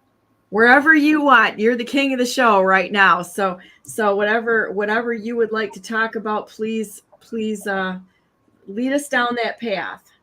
Well, I'd like to state that, if you don't mind, I'm pretty actually happy and satisfied that last Thursday and Friday happened. Now, there's a reason behind that. It proved you right is what it did. Well, there's a lot more to it than just that. There really is. You see, for a long, long time, the real core of cybersecurity is not being developed in the United States. It's all happening overseas. Now, there's a lot of reasons for that. One, economics. Two, back when Edward Snowden defected, a whole series of whistleblowers began to uh, emerge, and a lot of people were in trouble. And not only economics moving overseas, but they don't have to worry about whistleblowers in this country. That's the fact. Now, uh, the core of the cybersecurity that this country evolves around, when you take a look at the Microsoft operating system, or you look at McAfee, Symantec, Trend Micro, you look at Cisco, the network that most people use, and their only real, well, arguably real competition is Juniper Networks.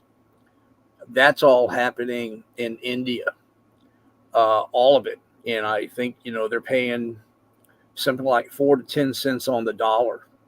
That's what they're, and so in this country, uh, cybersecurity has evolved to a state to where, and even if you had people out there that want to do something to really take proactive action, I think there's a pretty good block going against those people, even if they wanted to do the right thing. But they're trained and they're to understand theory, the theory, how everything works, the theory and how to set up these systems to defend these systems. But what I am is the last remnants of a culture of research scientists.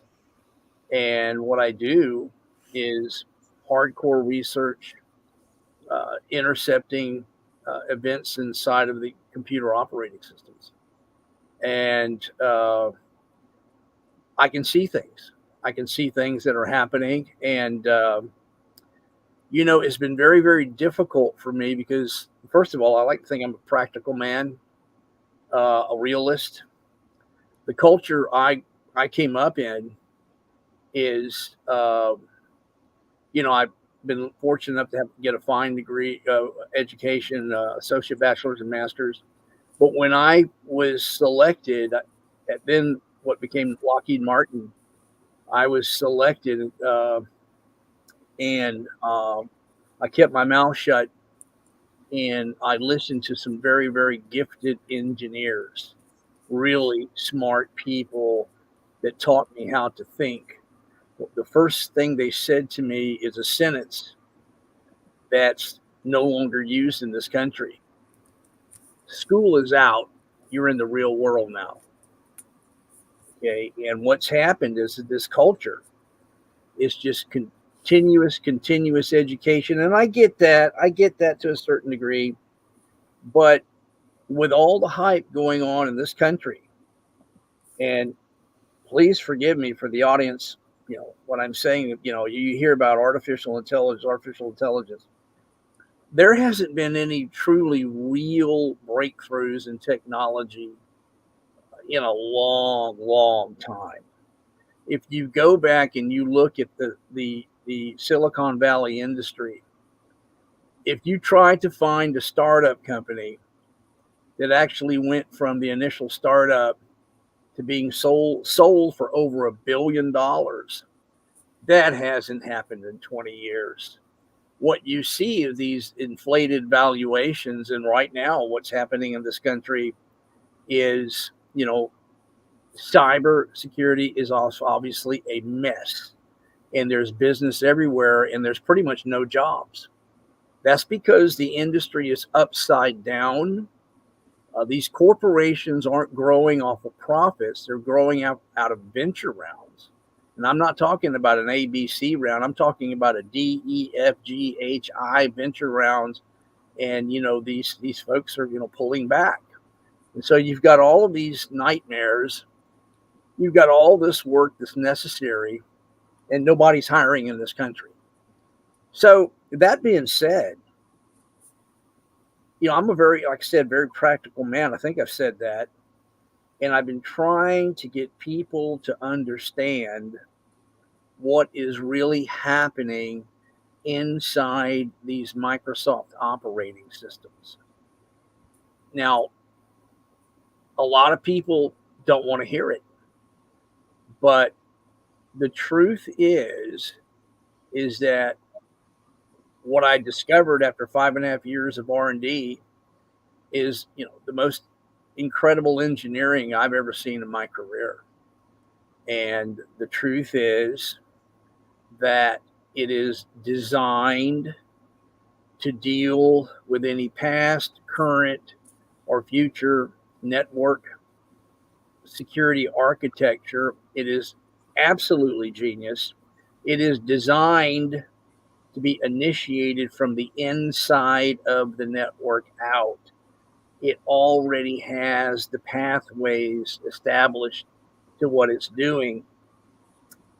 And the most important thing I could tell you about this morning, which I haven't been able to see yet, I just read it, but there is a major defense contractor called Leidos. It just was published at around 9, 10 a.m. last night. They have about 3.8 billion in contracts. They were successfully penetrated in 2022. All of these top secret documents were stolen. However, a lot of what they stole was Bitcoin and dollars. You see, they're going after the money, and Leidos just became recently aware of it. Now, what I just said, if you take it as a word problem, what has been happening throughout the United States and worldwide is these advanced security systems, zero trust, open architecture, you name it. Everybody thinks that they're secure. And then on a bad morning, they get notified that, that's one of their contracts. Is that one of the contracts right there? Well, that's one of them, yeah. They get notified that, guess what? And this is what happened to Leidos. All your data has been stolen out of your network. Now, the most important thing that people need to know about this, because suddenly it's almost as if people have these, for lack of a better word, brain farts. You see, there's been intelligence systems available and in wide use for 20 some odd years. There's machine learning intelligence systems. One of the biggest things in networking that was one of the most expensive products, and I'm just using simple terms so everyone in the audience will understand, is technology that will detect the unauthorized movement of data. That's been in networks for 20 years. And they're supposed to be able to detect movement of data, uploads, downloads, data extraction, and be able to alert, and cut the malicious activity off. But what's happening is that all these technologies are being blinded, totally blinded. And I don't want to get into all the specifics behind all that. But the bottom line to what's going on is that I'm an old school trained research scientist that is of the attitude that if you can't design programs to actually interlink and watch what's going on, then all you can rely on is theory in how whatever's happening is supposed to happen. The real problem here is that all of this theory and reality isn't really what's happening inside of systems. And while a lot of people think that, I've been saying Chicken Little, the sky is falling, Chicken Little, the sky is falling. Hey, you don't understand what's happening. You've heard me say in your past shows that these people are on the genius level and they're going slowly and cautiously trying to not make a mistake. Now, what this boils down to, Donna, is that, I've lived my life based on my gut feeling, and that has pros and cons. I mean, that really does. But I survived combat in the Middle East, and I'm on the planet Earth above ground because I listened to my gut feeling. I listened to my gut feeling a lot. Basically how I'm still here, but by listening to my gut feeling, I felt compelled a week ago from yesterday to publish my first article. And what I wrote, word for word, I believe that, I'm a big believer in God, but I'm trying to tell the truth. What I wrote word for word on Tuesday, well, on Thursday night, Microsoft had an incredible outage that expanded worldwide. And then on Friday, CrowdStrike had this debacle. Now, what you're hearing about, I watched the news, I watched, mainstream media, what they're talking about, and it's everything shifting to the CrowdStrike. All right. And suddenly that's what everyone's talking about. But there were two worldwide corporations with two massive, what they're saying, massive errors within approximately 8 hours of each other. Now, the thing about this is, I've had a lot of documentation. I've explained what's happening. I've got the research. And suddenly, when Microsoft has their outage, all of these systems worldwide were truly left open. But an Indian corporation, the largest one, and I can't even pronounce the name of it, Wurzerex or something like that. I don't know these weird crypto names of corporations. But at the moment Microsoft goes down, they're hacked and $230 million is stolen. And then, the CrowdStrike occurs. And so what is being reported, it was a truly faulty and corrupt file. And this faulty and corrupt file they deployed was caused such a train wreck that in all of their automation, they couldn't go back and issue any instruction, another automated instruction.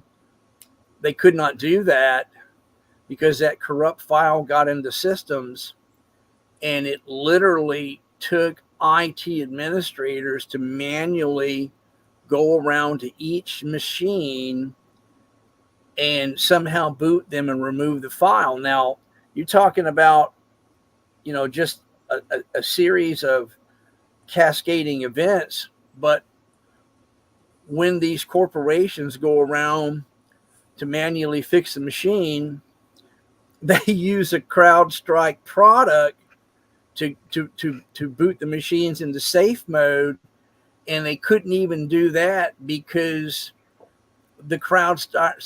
because it was a corrupt CrowdStrike file. So, this caused everything to stop. So if you were to really look at everything logically, now I'm just mentioning facts here. I'm not a conspiracy person, never have been. I just think that there's a lot of things out of control and people aren't paying attention. But the truth of the matter is that you have to look at the facts. The fact is the Microsoft outage happened Thursday night and it was worldwide. Then 8 hours later, there's a CrowdStrike issue. Now, when they deploy these updates, they're supposed to go through system checks and redundancy, check after check after check. They claim they did that. And so what we are told is really that they knew they were doing a worldwide update. they had checked and cross-checked, and they run their tests for compatibility. And then suddenly, when they move that to the actual deployment itself, when they transferred that over, suddenly a key critical file was 100% corrupt, and it only happened in that last transfer, and it brought down all these systems worldwide. Now that might be what happened, but I'm just asking people logically, what are the odds that, Microsoft has a worldwide outage and less than 8 hours later, CrowdStrike deploys a corrupt file? I mean, you're talking about a series of events here that are overwhelming. And the truth of the matter is, when you do the research of what's going on and in how I've defined the architectural doorway, a lot of what happened has been documented in my research of the architectural doorway being used maliciously to get into systems. Now, when you read my articles, what I do is I go out and pull the third-party facts. And this country has gotten into a terrible spiral of looking at data at a micro level. They're just taking an event and looking at it, and that's it.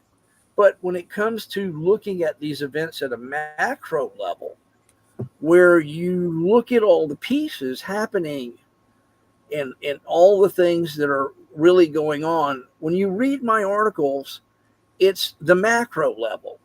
It shows all these pieces. In my latest article, it shows, these cascading issues. Now, what is so amazing about Lidos that has occurred, you can read that article that was published at 9 or 10 last night like a word problem. And what I mean by that is Lidos was penetrated.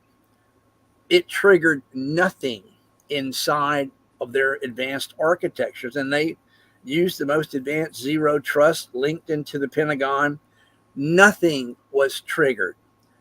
All of their data was stolen. It happened in 2022. The article says they had just recently become aware of it. They didn't know that all their data has been stolen. And what I've been tracking for the past 5 years is how this architectural doorway is being used maliciously, and how there's all of the cryptocurrency. And it says in the article that, it stole the data, and Lidos was storing US dollars and Bitcoin on their network, and they got it all. Now, I, being a rational man, and it's up to the viewers to make their own decision, but you've got to look at all the facts. And I'm actually going someplace with this, someplace very important. So the Republican National Convention finishes, and I'm not just the facts. All it is the facts. It was one of the most successful. The RNC was jam-packed. You were there, There wasn't a seat to be had. And people start leaving, going home that Thursday night and Friday. So Microsoft goes down, and the first thing reported in the news, the very first, was the commercial airlines are down. Then the next thing that was reported is, the banks are down.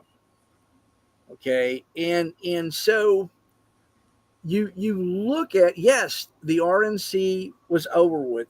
Yes, Microsoft went down that night, complete outage. The next day, CrowdStrike goes down. Now, these systems were brought to a halt. They had people manually walk around to them and get them back up. But the fact still remains, all of this happened when all these different key critical events were going down. And so someone of logic has to ask themselves, what's in these systems and what's going to happen when we get closer to this election? Now, I've been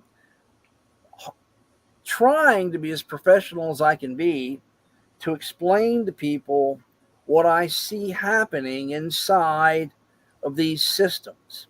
And again, I'm from the old school culture, is that if you can't show me what's going on inside these systems, then I don't, I'm going to be polite to you, but I don't want to hear your theory. I don't want to hear anything about a specification. I don't want to hear theory.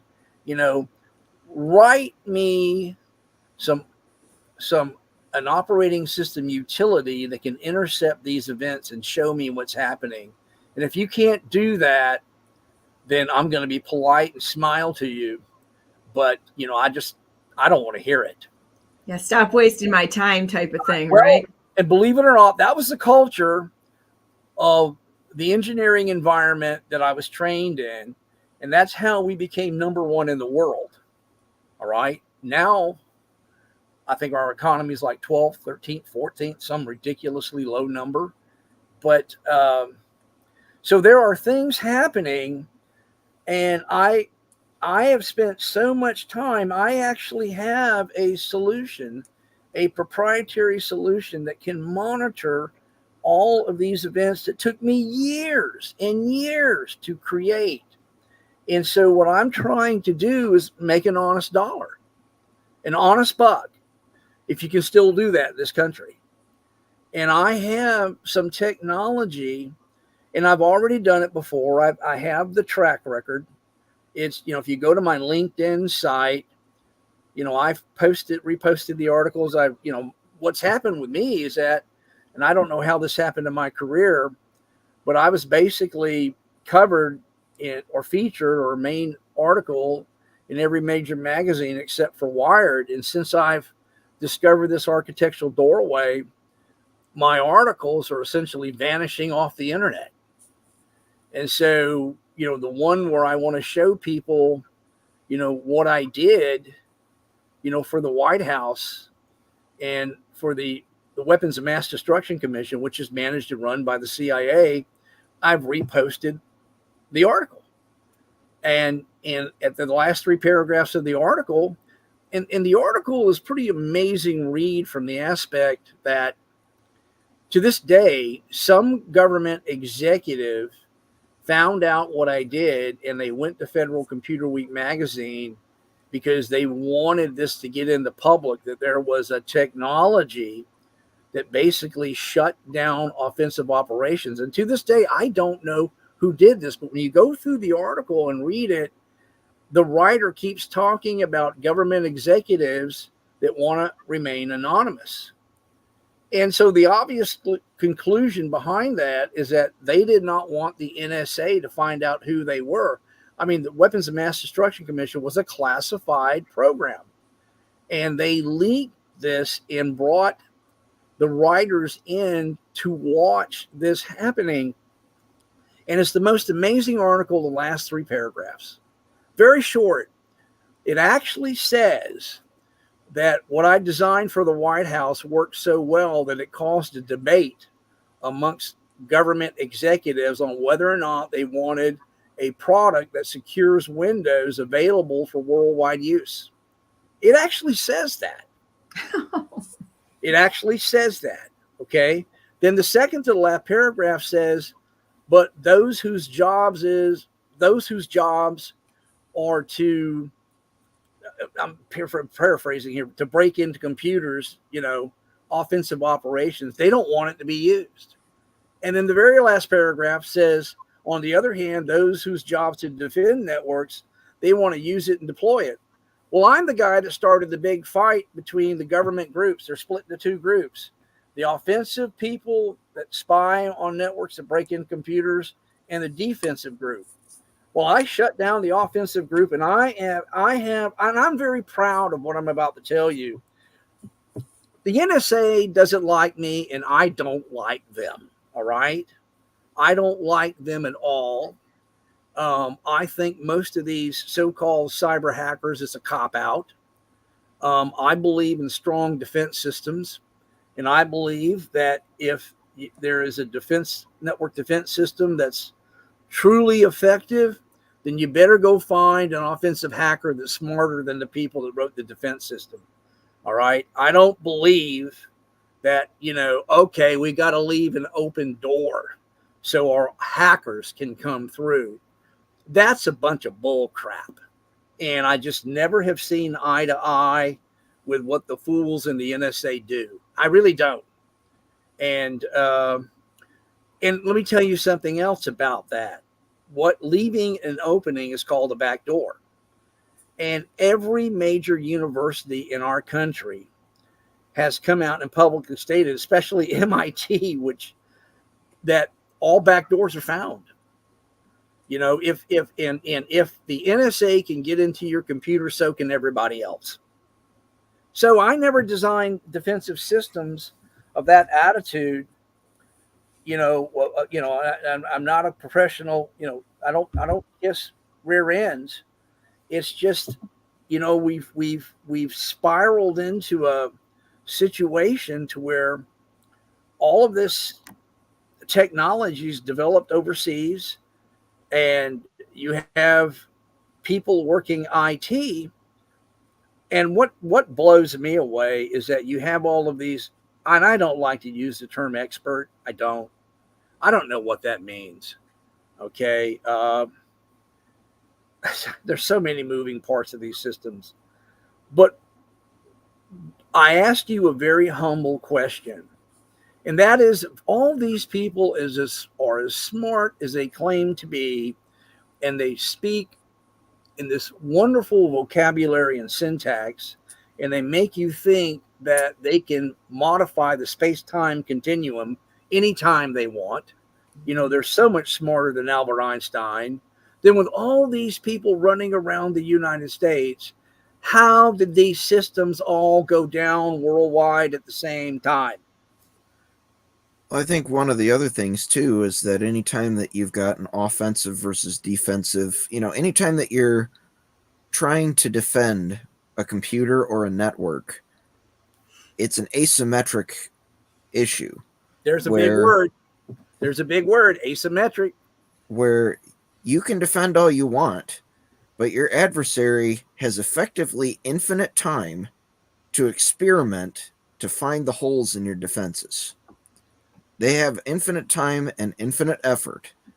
And if you've got a million dumb people that you're defending against as adversaries, even if you're smarter than them, they will eventually stumble on the weaknesses in your system. And there is no, with computers, there is no perfect security. Someone will always figure out a way to break it. That's true of any security system. Eventually, given enough time with an adversary, that adversary can find a way through. Well, that's a very profound statement, and sounds very, very good. But it doesn't mean a hill of beans to what I've discovered. And I'm sorry. I've discovered internal mechanics that have been present since the release of 2006 that is designed to evade any network security architecture. So there's an apple that Ralph just mentioned of adversaries probing your network, and the easiest way in the real world to describe that is what Yasser Arafat said over 40 years ago. And that is, the Israeli Defense Force has to be perfect 365 days a year. Every day they have to be perfect. All the PLO has to do is be perfect one day. Okay?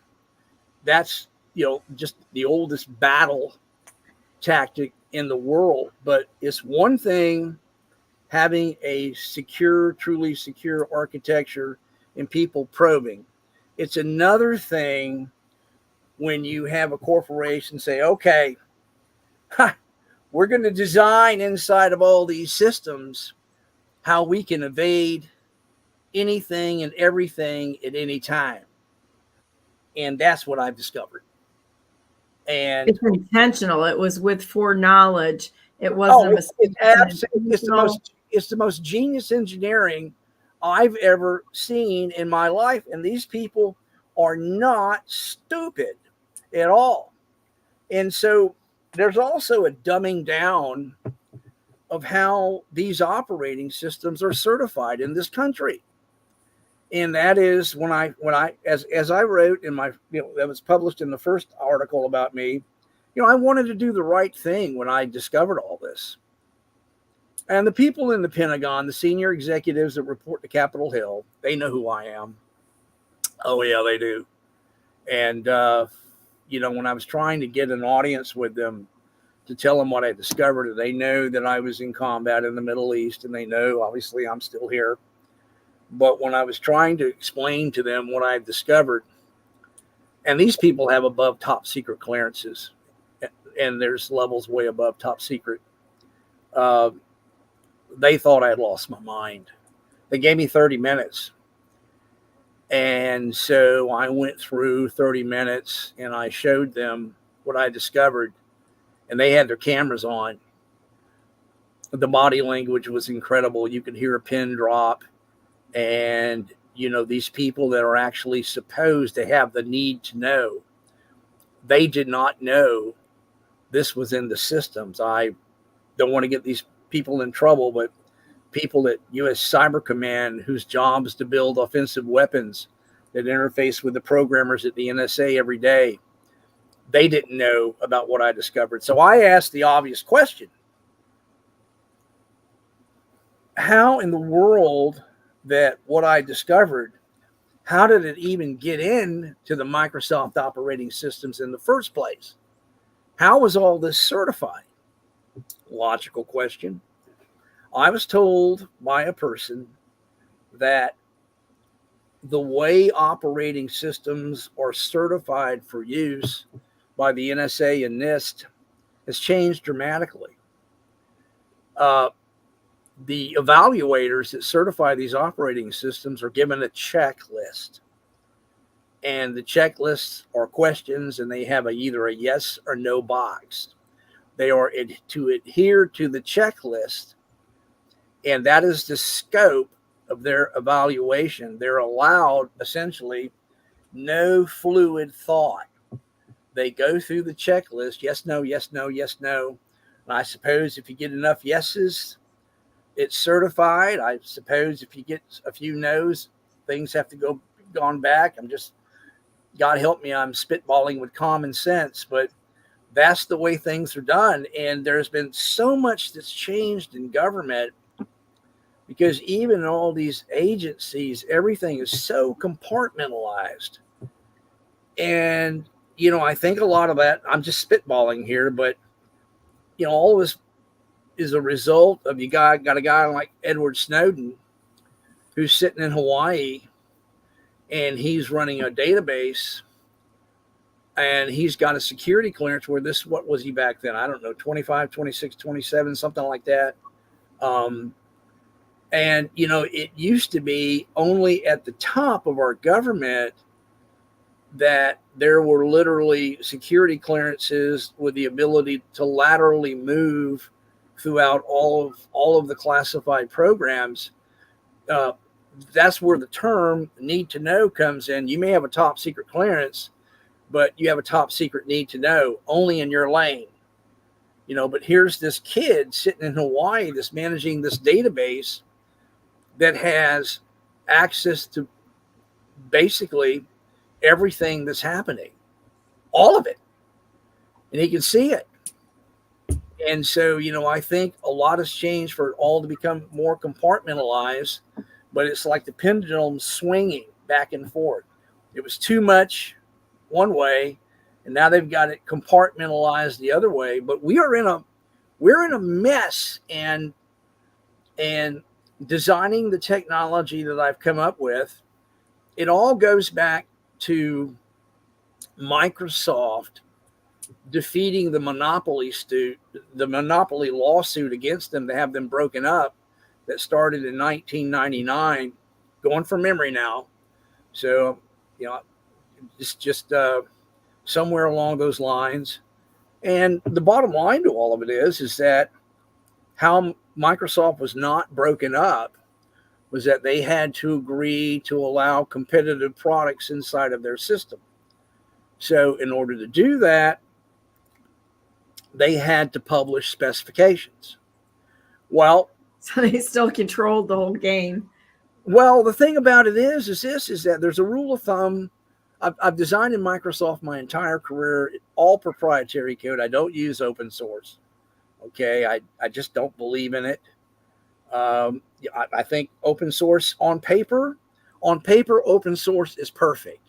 But then when you put the human beings into it, it all goes to hell in a handbasket. And open source, in terms of vertical applications, I'm sure has a lot of use. But open source software and security, it's problematic. And I'm about to put out an article on it on what I found, going on inside of open source. But anyway, to stay on point, the rule of thumb inside of Microsoft is that if you're trying to do something inside of their system and build technology, the more lucrative that environment is, the more you can really generate money, the worse and worse the specifications are. You're just trained as a young engineer that, all right, if you want to do something truly intense inside of Microsoft, you're going to go to war. You're going to have, there's going to be bits and pieces that's not going to work. And you essentially have to resort to reverse engineering. Well, when you're conditioned that way, you understand the rules of the game, and that's just something you expect. But, after 9/11, open source began to emerge, and these younger engineers were coming up, and they didn't want to go through all of the fighting that you have to go through in Microsoft to be able to truly do something, because the specs are encrypted at best. So here's open source that comes out with every I dotted and the T crossed. They don't have to fight. It's all there. So they gravitated towards it. But I would imagine that Bill Gates started moonwalking with delight. I mean, just absolutely moonwalking with delight, because all of it shifted towards open source, and all the eyeballs were taken off of Bill Gates and Microsoft. And so you have this series of cascading events. And, Donna, you've seen me on your show at times, and, I'm not a professional politician, and I like to think I'm a nice person. Really and truly, I do. But how many times have you actually heard me talk with eloquence and, use 3 and 4 syllable words and trying to impress people with my knowledge? I don't think, it just is what it is. What I do is I, design systems that work, and I explain as easy as I can what's happening. And it's just very tough for this country to understand that they've been had for the past 18 years, and no one inside of government brought this up. None of the cybersecurity industry brought this up.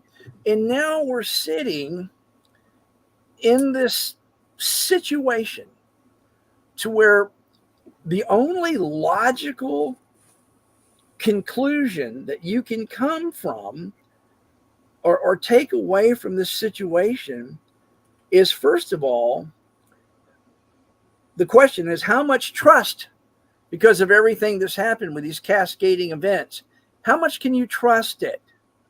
Well, I don't think I've ever trusted it. Well, but I mean, but the truth of the matter is that the only way that I really feel that I've got a chance in this country, if I'm ever going to become successful, last Thursday and Friday is the best thing that ever happened for me, because there's just so many people that think that, I said, look, we're about to be hit with a nuclear tidal wave. You don't see what's happening in these systems. And all of these certified cybersecurity experts, they don't write intense code. They don't do it. They can't bring it to the screen, what's happening under the hood, and watch it. And that's what I do. And what's the logical conclusion, or when you're talking about this, the clear and present threat, how would this manifest in the lives of people?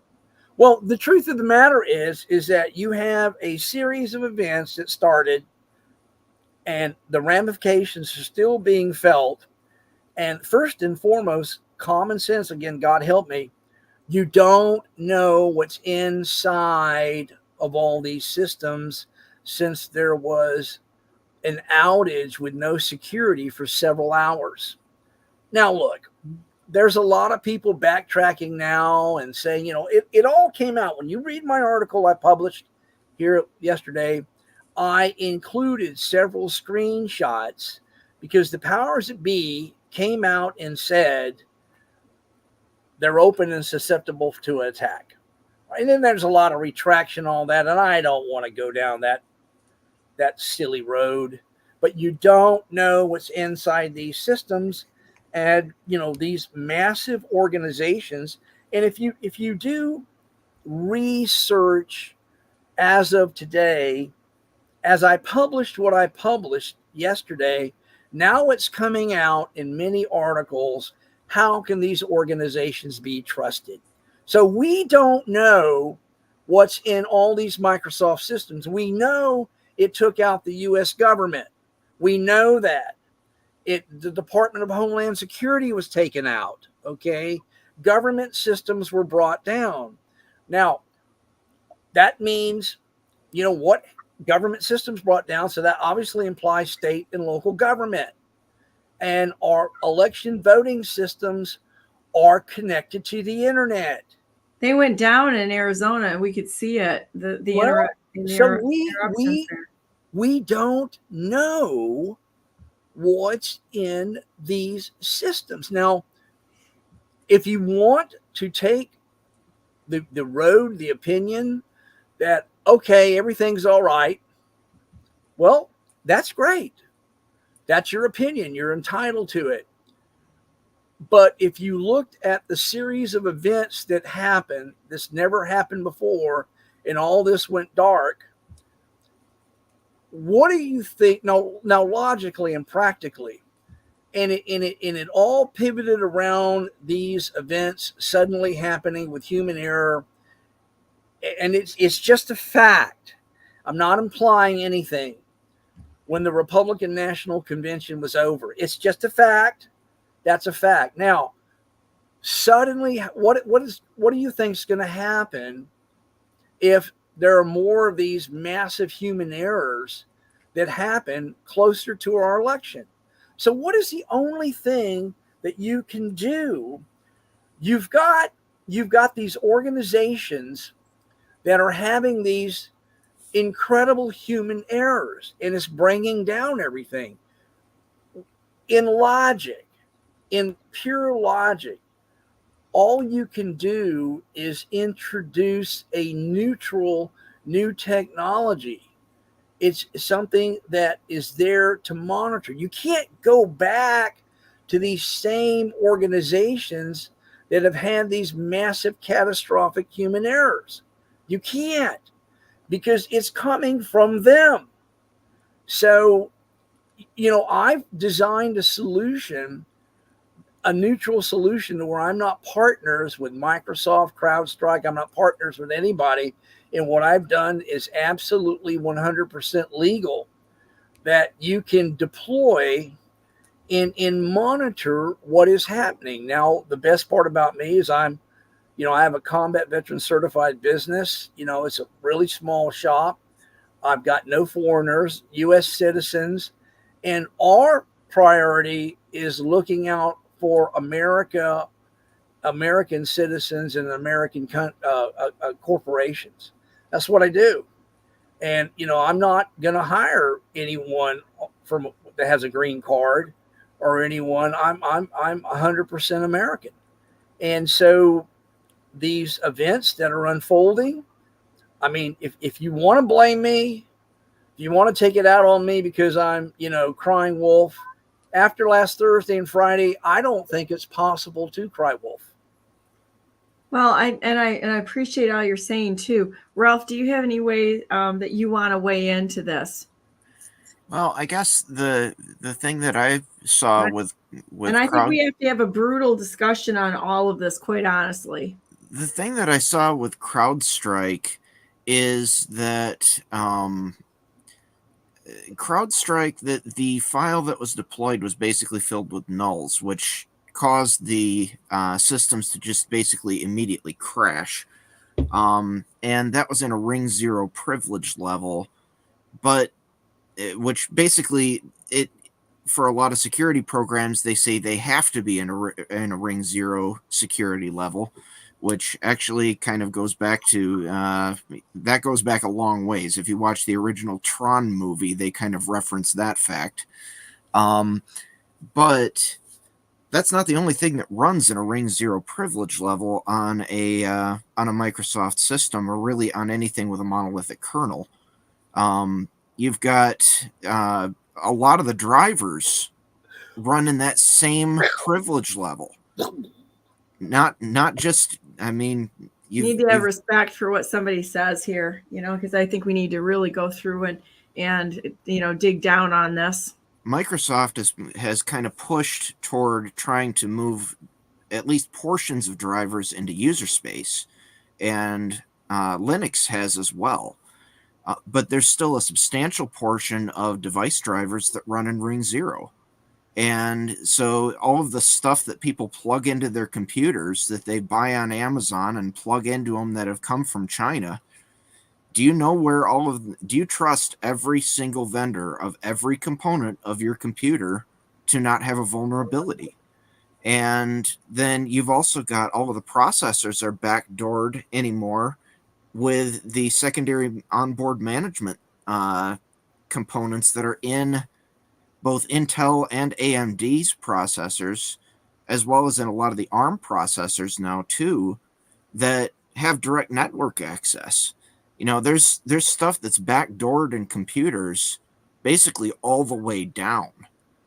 And so the CrowdStrike thing was just kind of a symptom of that. But there's an awful lot of backdoors, in intentional or otherwise.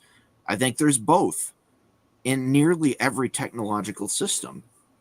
And then you start getting into cell phones, and then you got even more problems because you've got all the basebands that are closed, locked down, remotely changeable firmware by the carriers. And in a lot of cases, those are so closely coupled with the rest of the system as to have zero privilege separation. There's a lot of problems in tech right now. Sounds like it. If I could follow up, what I'm trying to say is I'm trying to do my very best, and it's very hard because the articles I've just written, I've tried to not use technical terms. I want the common American citizens to understand what's happening. And Ralph, look, I know that you're probably very competent at what you do, but first and foremost, most of the viewers on this show have no clue what ring 0 is. And an arguably simple statement, arguably simple, I'm not going to get off on semantics on any of this, it's the core of the computer where updates are supposed to go and where the operating system runs. They're updating the core so all of the viewers will understand.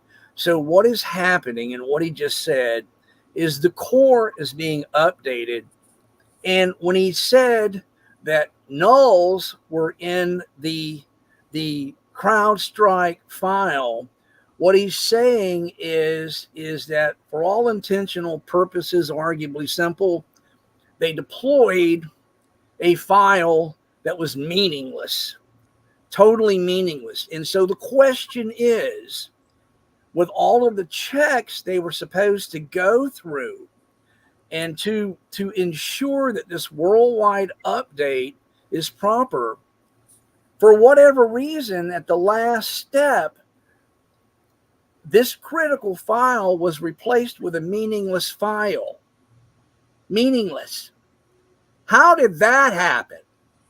Yep, with modern And mandates all over the place for continuous integration, and you would think that that would have been caught. and so it was impossible for any computer to work with this particular file deployed to the extent there's nothing that CrowdStrike could do to retract it.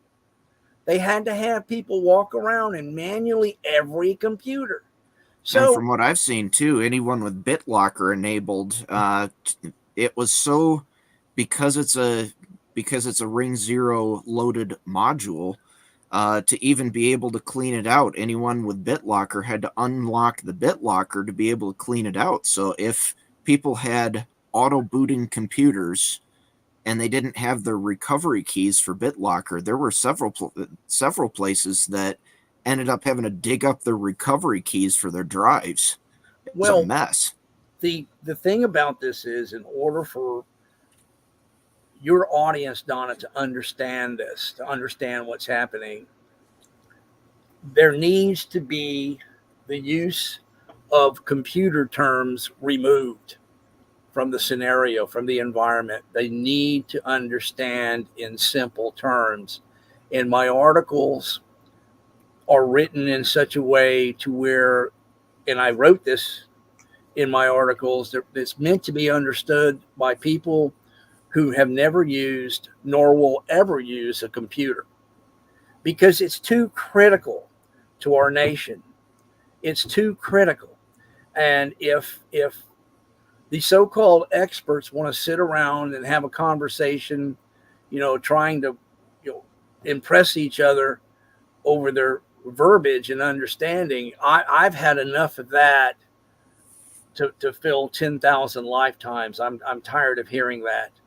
And so I think we got to have both, though, Bob, because it's like, I mean, there are some of us who understand it and want to be able to be educated too. So I mean, I think it's really, we need to educate people on all levels, and the stuff that you write and the is very easy to understand.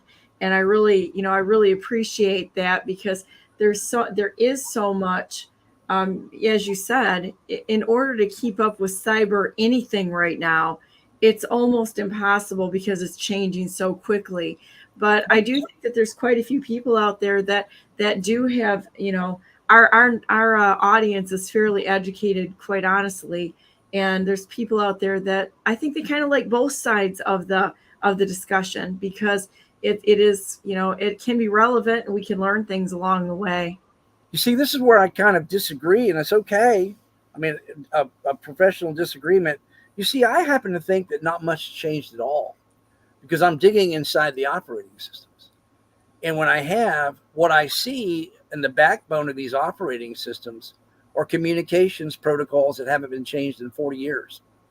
Your phone, as much as you probably love your phone, whether or not you have Android or an iPhone. Depends on how many calls I get in a day. Well, the bottom line to it is what drives that phone, most of it is 40-year-old technology. So there's just a lot of hype. There's a lot of hype, and, we're being inundated with artificial intelligence.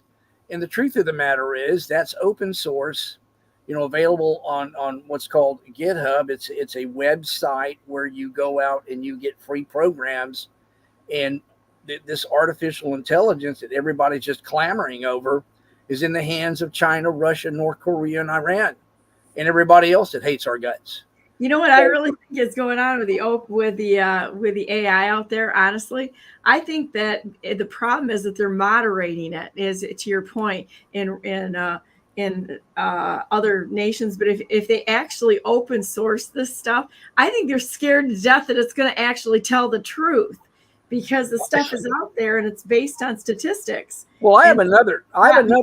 Then everybody knows the truth, and we just let the conversation flow and go into free speech and make sure everybody has access to it. I kind of like that process. Well, I have another take on it. I mean, it just seems to me that, all right, if it's so smart, have you thought about the people that actually wrote it And if it's that smart, what happens if the people that designed it have their own agenda? What's That's it the going to tell you? moderation. That's what I'm talking Well, about. That's the problem. Moderation. Yeah. It's not, you really got it. There's a part of engineering in what you do to where you're actually supposed to have enough discipline to where when you design systems, these systems are, supposed to be, they're supposed to be to where they carry out certain mechanics, and these mechanics are not really supposed to be oriented towards anyone's personal opinion. I don't even know if that makes sense, but this is what you tried to do. That's not the case. It's kind of like, if I can use an analogy, and this is not really the best analogy, but it's kind of like building a weapon. And let's say you want to go build the most advanced pistol in the world. Okay. Well, then you might do it. But, that the mechanics behind that pistol is supposed to be efficient and two-dimensional. And, it doesn't matter where you point the loaded weapon and where you aim the barrel and how you pull the trigger. It's got no internal philosophy. It has no internal agenda. And the problem that's going on with a lot of what's happening in this country is that there's, computer programs that are written, and then there are all these programs suddenly that have these functions and loops and things of that nature that, the programmers commentary is embedded in the computer programs. And it's just it's an enigma wrapped in a quagmire. And I'm trying to be as respectful as I can be, but the truth of the matter is, is I'm trying to get people to understand. And one of the things that I believe I've made a breakthrough in my articles is that I didn't want to write anything using any of the previous terms that are used in this industry. Now, if you go back and you look at everything being written, they use medical terms and they try to translate them over into the computer sciences, which is in many ways, a very smart and logical thing to do. Lots of medical terms used in the computer scientists, but I believe I'm the first to come up with, and it is true. You see, these networks have been compromised for 18 years, and people don't know it because what they're waiting on is systems to go down. They don't know it. But when I wrote what I wrote, and I felt compelled to write it, they don't realize that the medical term that's happening to all of our information systems throughout the United States and worldwide is that it is the same medical analogy as a cancer. If you go back and read my first article, and the second, chapter 2, the cyber cancer that's overtaken America. I believe I'm the first person in the world that's used that, and it's very appropriate because if you use the analogy of a person that's been healthy their whole life, and suddenly they get an ache or pain, and later on in life, and they go to the doctor and they run a test, and they find out this cancer has been growing for years, and suddenly there's a train wreck. Here I am, and I very much believe in God. I feel compelled to write what I wrote a week ago today. What's today? Yeah, today's Wednesday, right? A week ago for last Tuesday, I think that's whatever the day is. And then I write what's happening, and I put in all the details, and those exact scenarios begin to unfold Thursday and Friday. I just believe that, fate, and I just never known this to happen to another technologist. It's another first for me.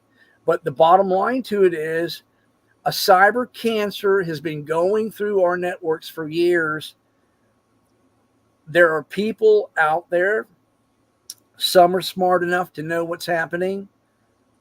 A lot of people out there don't care. But the fact of the matter is that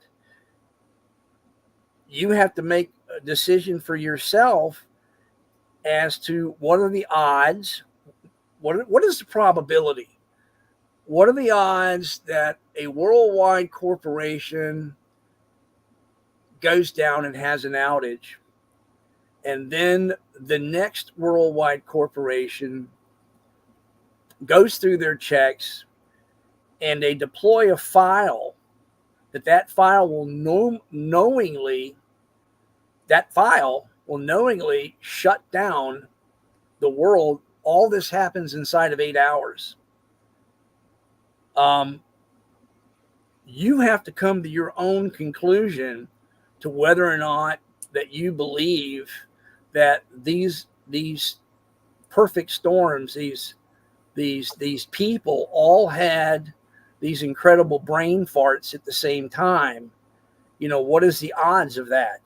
You know Well, what I I think like too, about another this? Go ahead, Ralph. What I like about this discussion is what I found with a lot of the people that I know who are researchers, and I know quite a few people that are in the tech community actually. And when there's a challenge out there to say that there's like a perfect system that's going to take it all down, that the great thing is we get we get the nerd army out there that will make it their the autistic nerd army, the weaponized autists that'll jump on it and spend every minute of their life trying to figure it out, which I think is absolutely brilliant. And I love all of you out there that do that. So what I was going to say is, I think another thing to consider about the whole CrowdStrike thing is that the chief security officer there, and this is something that he tweeted this out himself, tweeted or messaged somehow, he put this message out on the internet himself, that he was at the FBI for 24 years prior to what he was doing. Oh, and there's an inconvenient fact, isn't it? So, there is, it's hard to chalk it up to pure incompetence.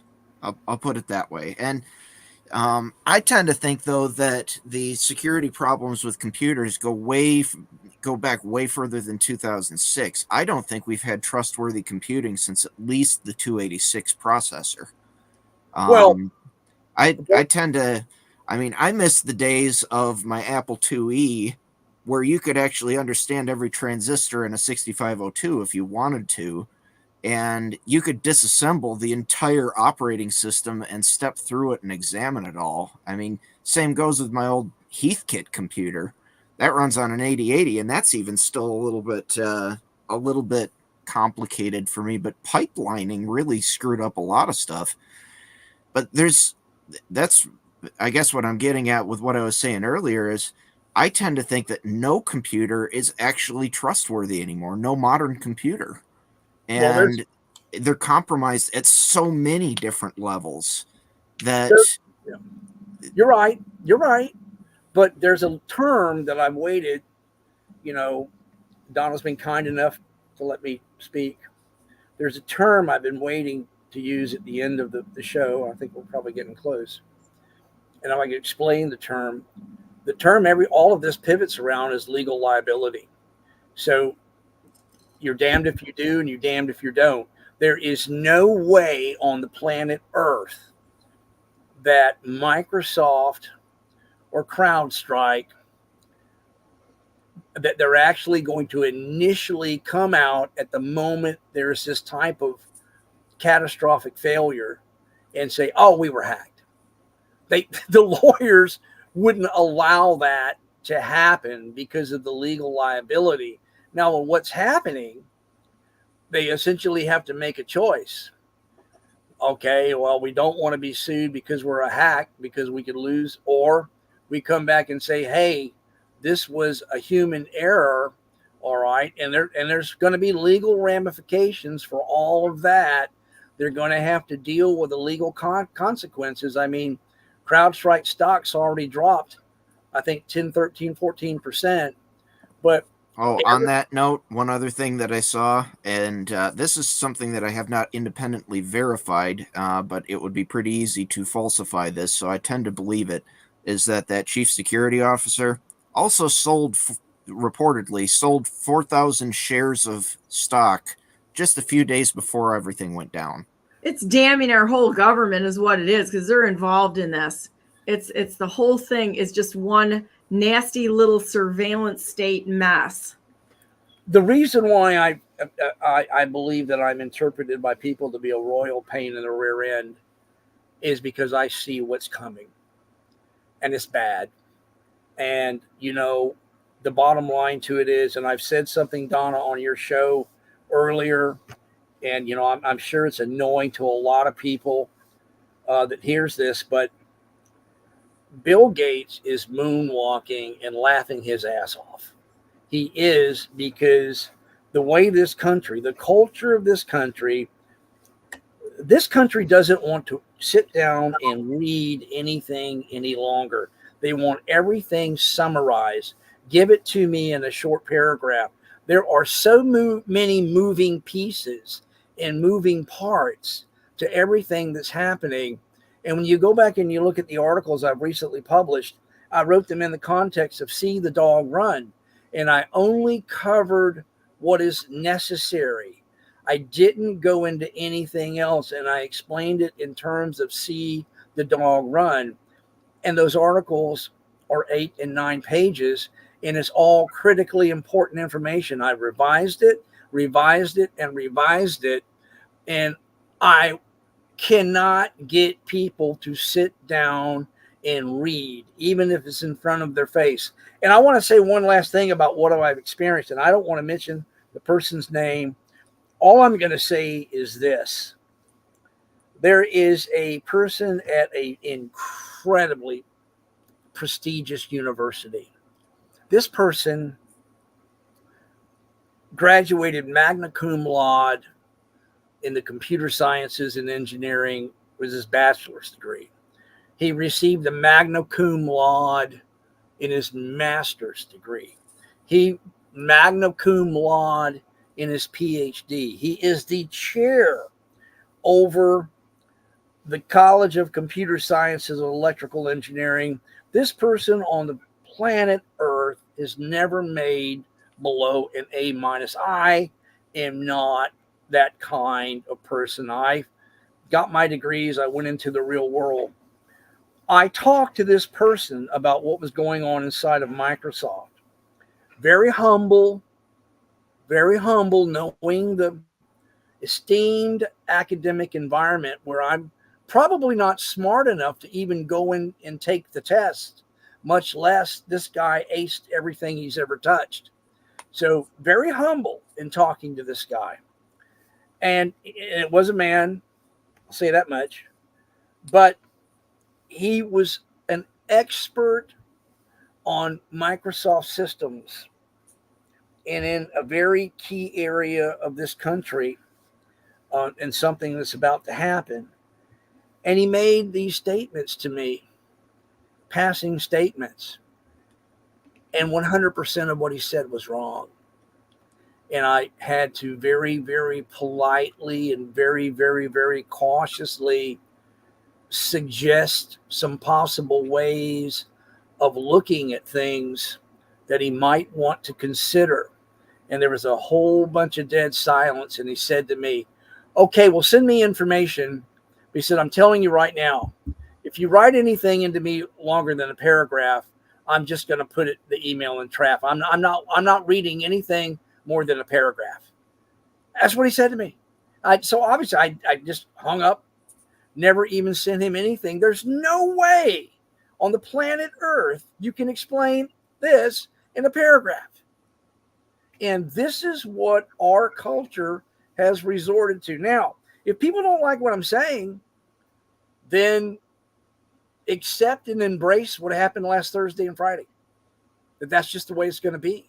And accept and embrace that what may happen at this election is that it may be called off.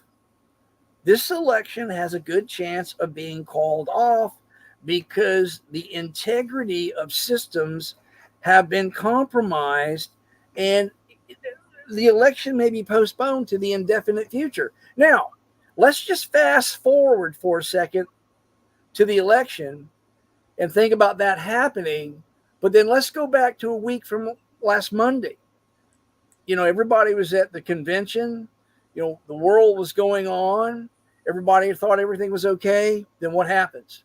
Thursday night and Friday, everything shuts down. When was the last time in your lifetime you remembered everything just going dark with all the computers? And oops, 2 major corporations had human factor problems. Okay? Never happened before. Never.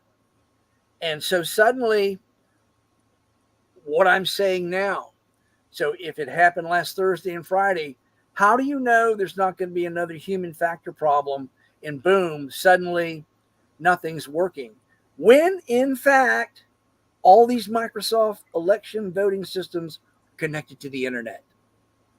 So now, while I might be considered a royal pain in the butt, how stupid or foolish do I sound now? Well, I think another thing too to consider about all of the trust we have placed in Microsoft for all of this stuff is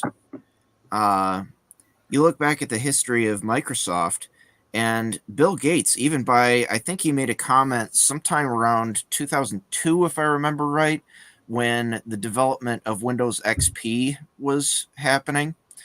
He made a comment that he had a hard time using Windows XP and that he didn't understand it because he was already so far removed from the process of developing the operating system. And he was incredibly critical of the development teams at the time.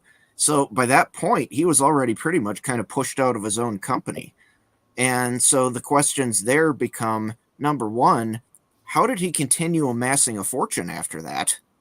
Is it the same guy? How's that? I'll go into conspiracy world here because it usually turns out to be truth. And number two, if he was pushed out of his own company, and I mean, even building Microsoft, I tend to think that Bill Gates was more of the face person, and Paul Allen actually had a significant contribution there. I do think Bill Gates did some of the development of it. However, for him to get basically pushed out of his own operating system his own operating system, that's debatable too, because they bought DOS from somebody else. But to get pushed out of his own company like that leads me to wonder who's actually running Microsoft. And is this basically just anymore being effectively run by the deep state, the internals of Microsoft, to be able to push it in the direction that they want? Okay, nerd on, get on this. The only last comment I could make, and Donna, I want to thank you for bringing me on today and tolerating me. Hopefully, you can tell I've got a little bit more of a, I guess, presentable spectrum about myself. You see, when I first started coming on your show, it's been a while since I've been in the media, and I've had to dust off all the cobwebs. And so here's what I would like to leave everybody with. No matter the problem, no matter computer sciences, mechanical engineering, electrical engineering, no matter if it's a chef pastry shop, if you've got 2 or more people together and there's a failure, and this is in every aspect of business, road paving, anything, you've got 2 or more people that's a failure, and there's a failure. What is the action that whoever's trying to fix the problem, if you got 2 or more people together and it's failed, what do? What has gone on since the history of man? You bring in another party. You bring in somebody else because these 2 or more people failed. You bring in another party. Like I'd like to think for everyone to believe is that I try to make an honest buck, and it is absolutely the truth. I do my best to try to do that. I've designed a neutral system. All of these failures from these major organizations, you don't know who's what. You get into who shot Johns.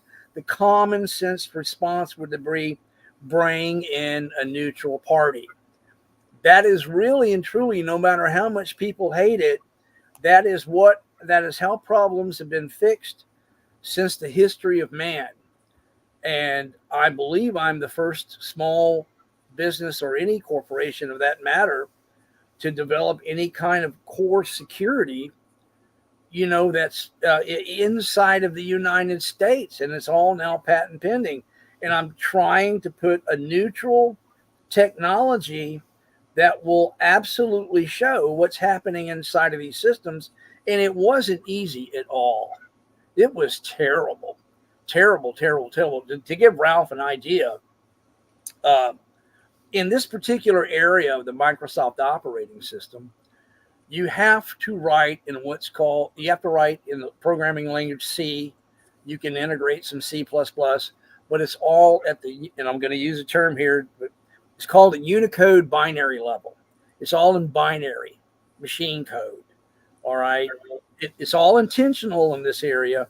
And it is arguably the most intense area of the computer sciences because it goes back to binary machine language in the first IBM computers that were sold to Germany in the 1930s.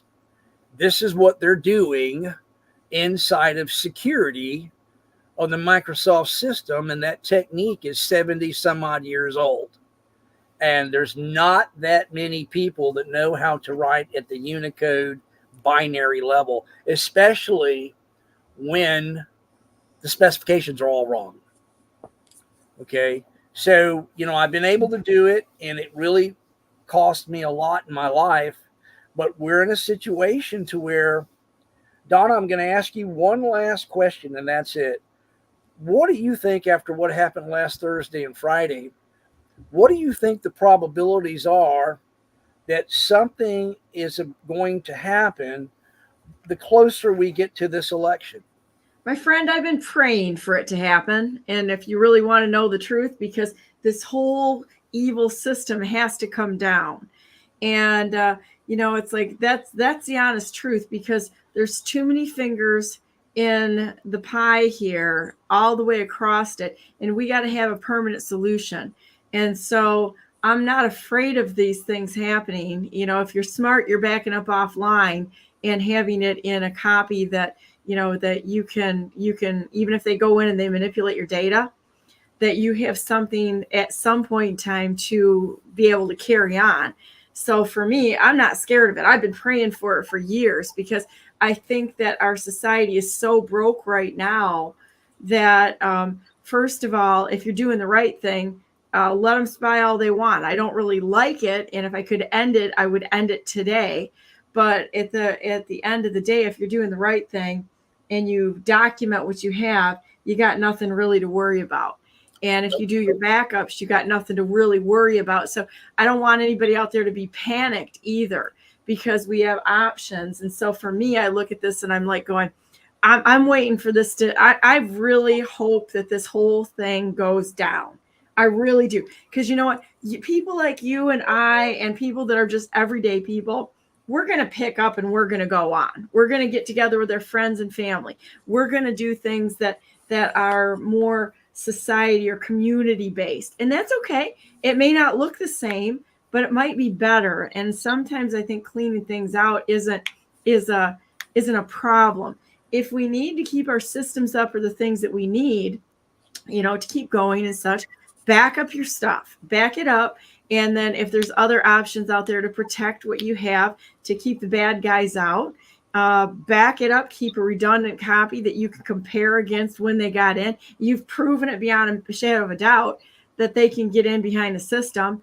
Ralph knows it, you know it, a lot of people know it. So the point being is that there's going to come a day in court where these people are going to have to face the fact that they are framing honest people, that they are doing bad things. I mean, MIT is notorious for it. Look what happened with Aaron Swartz, and they killed him for it.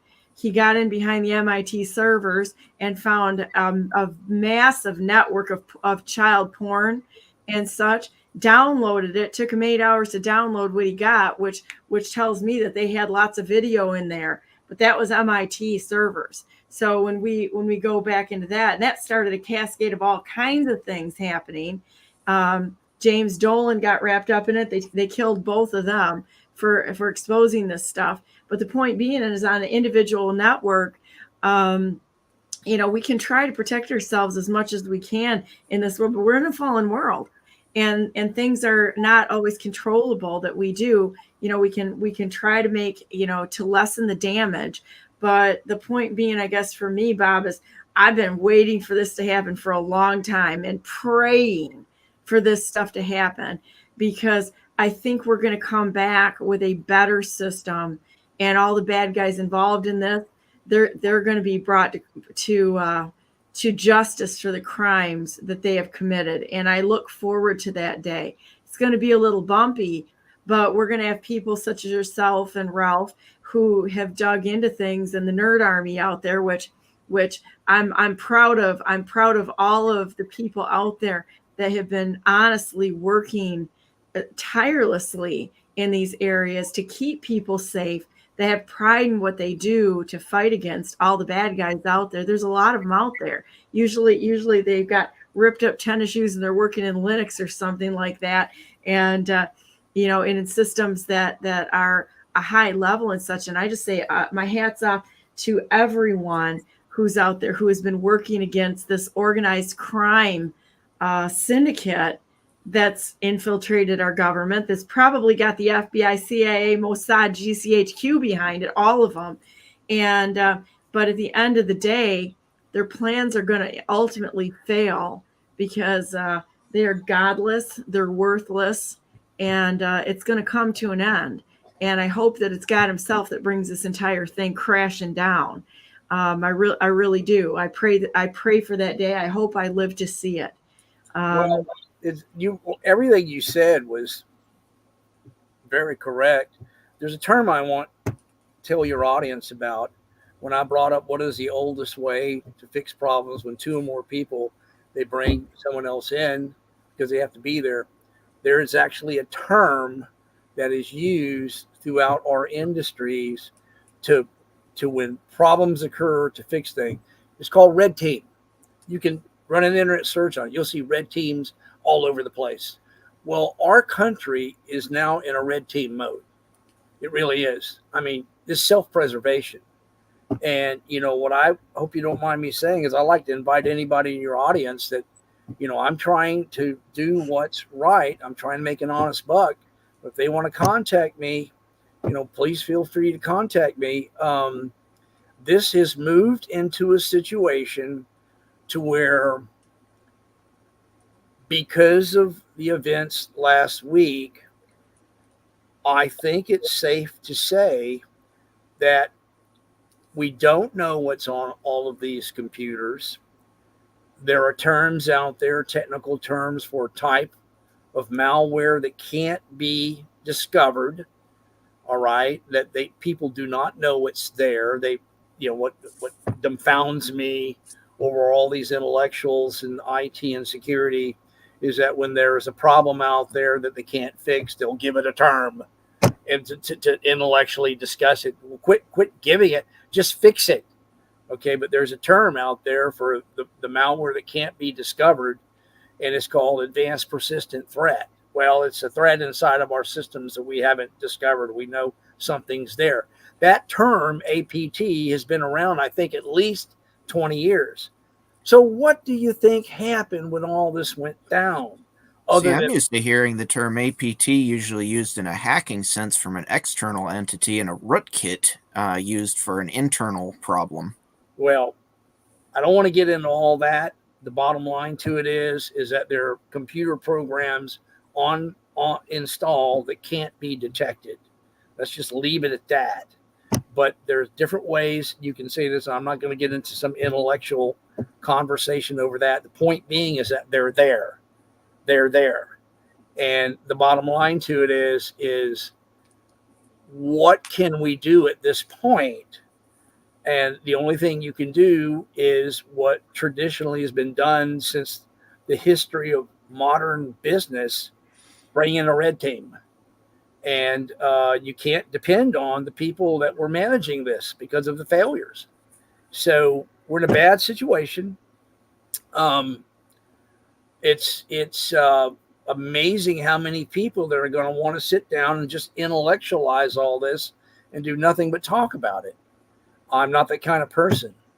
I design systems to interface into these operating systems that are going to show me what's happening. That's the only realistic approach. Well, it's good to get out there and work on these things and find solutions, because we're always going to have problems. There's never a time that we're not going to have problems that we're going to have to face.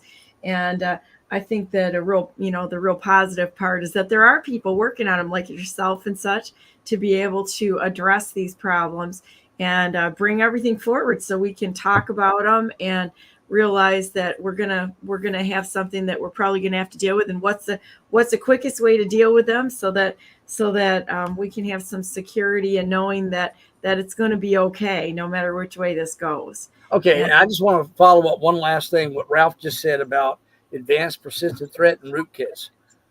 A rootkit is computer programs that are installed at the core of the computer again. It's at the root. It's the core of the computer, okay? Security went down worldwide. What could have been installed at the core of the computer? These are the terms that must be used for the common intelligent citizen to understand what's happening. And do you think I got another question asked? I'm going to be a little bit of a just I like to bring up other things because I think differently than other people, right? So do you think that there could be some really good guys in behind the scenes too that might be fighting this, that are drawing them out so that we can see what's happening behind the scenes? Oh, I know. I know. I think there's good guys out there too that are doing this. Did you see what happened in Iran with their nuclear program? That was amazing. That was cool. That was one of the coolest hacking, good guy hacking systems that I think any of us have ever seen. I mean, talk about brilliance. And they set Iran back 20 years to their nuclear development. And so I'm not quite as the sky is falling. I'm more like, let's see what's happening and handle the problem. But have you looked into what happened in Iran? It was brilliant. Well, there's a lot of good people left in this country. I know for a fact. I've never actually worked for Microsoft. I've intentionally never partnered with Microsoft. The reason why is I don't want any parameters placed on my thinking. All right. What I can think about, what I don't think about. All right. I'm not that kind of a person, but I do know.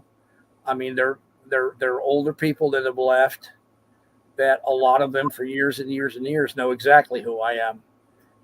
But they were good people, very talented people. Yeah, there's a lot of good people out there. I'd like Ralph to explain what happened in Iran, because this is one thing that both of us were watching this kind of like unravel, and it was something that took them years and years and years and God's blessings to be able to carry this thing out. It's amazing.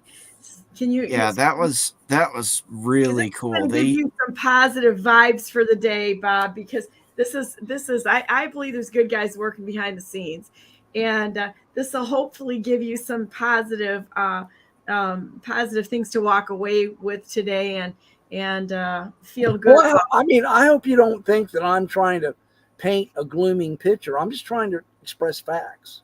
Yeah, realistic is good, but you got to listen to this because this is amazing. This is so funny and so positive in the fact that these guys, that there are some really good guys out there that will spend every breath of their life messing with and screwing with the bad guys. Yeah, so the way, basically the end goal of it was to mess up Iran's centrifuges that they were using for uranium enrichment.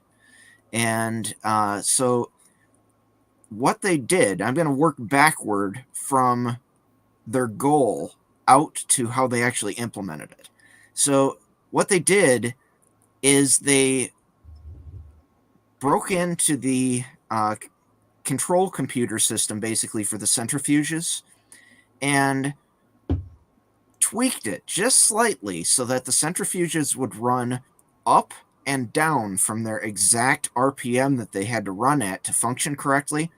They went up and down from that and did it in such a way that the average speed of them at the end still matched up with what it was supposed to be so that people wouldn't catch it.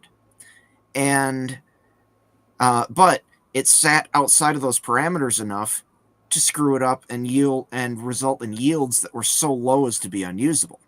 So backing up from that, the problem is these computers are not connected to the internet. So they had to figure out a security vulnerability in the software for the control computers.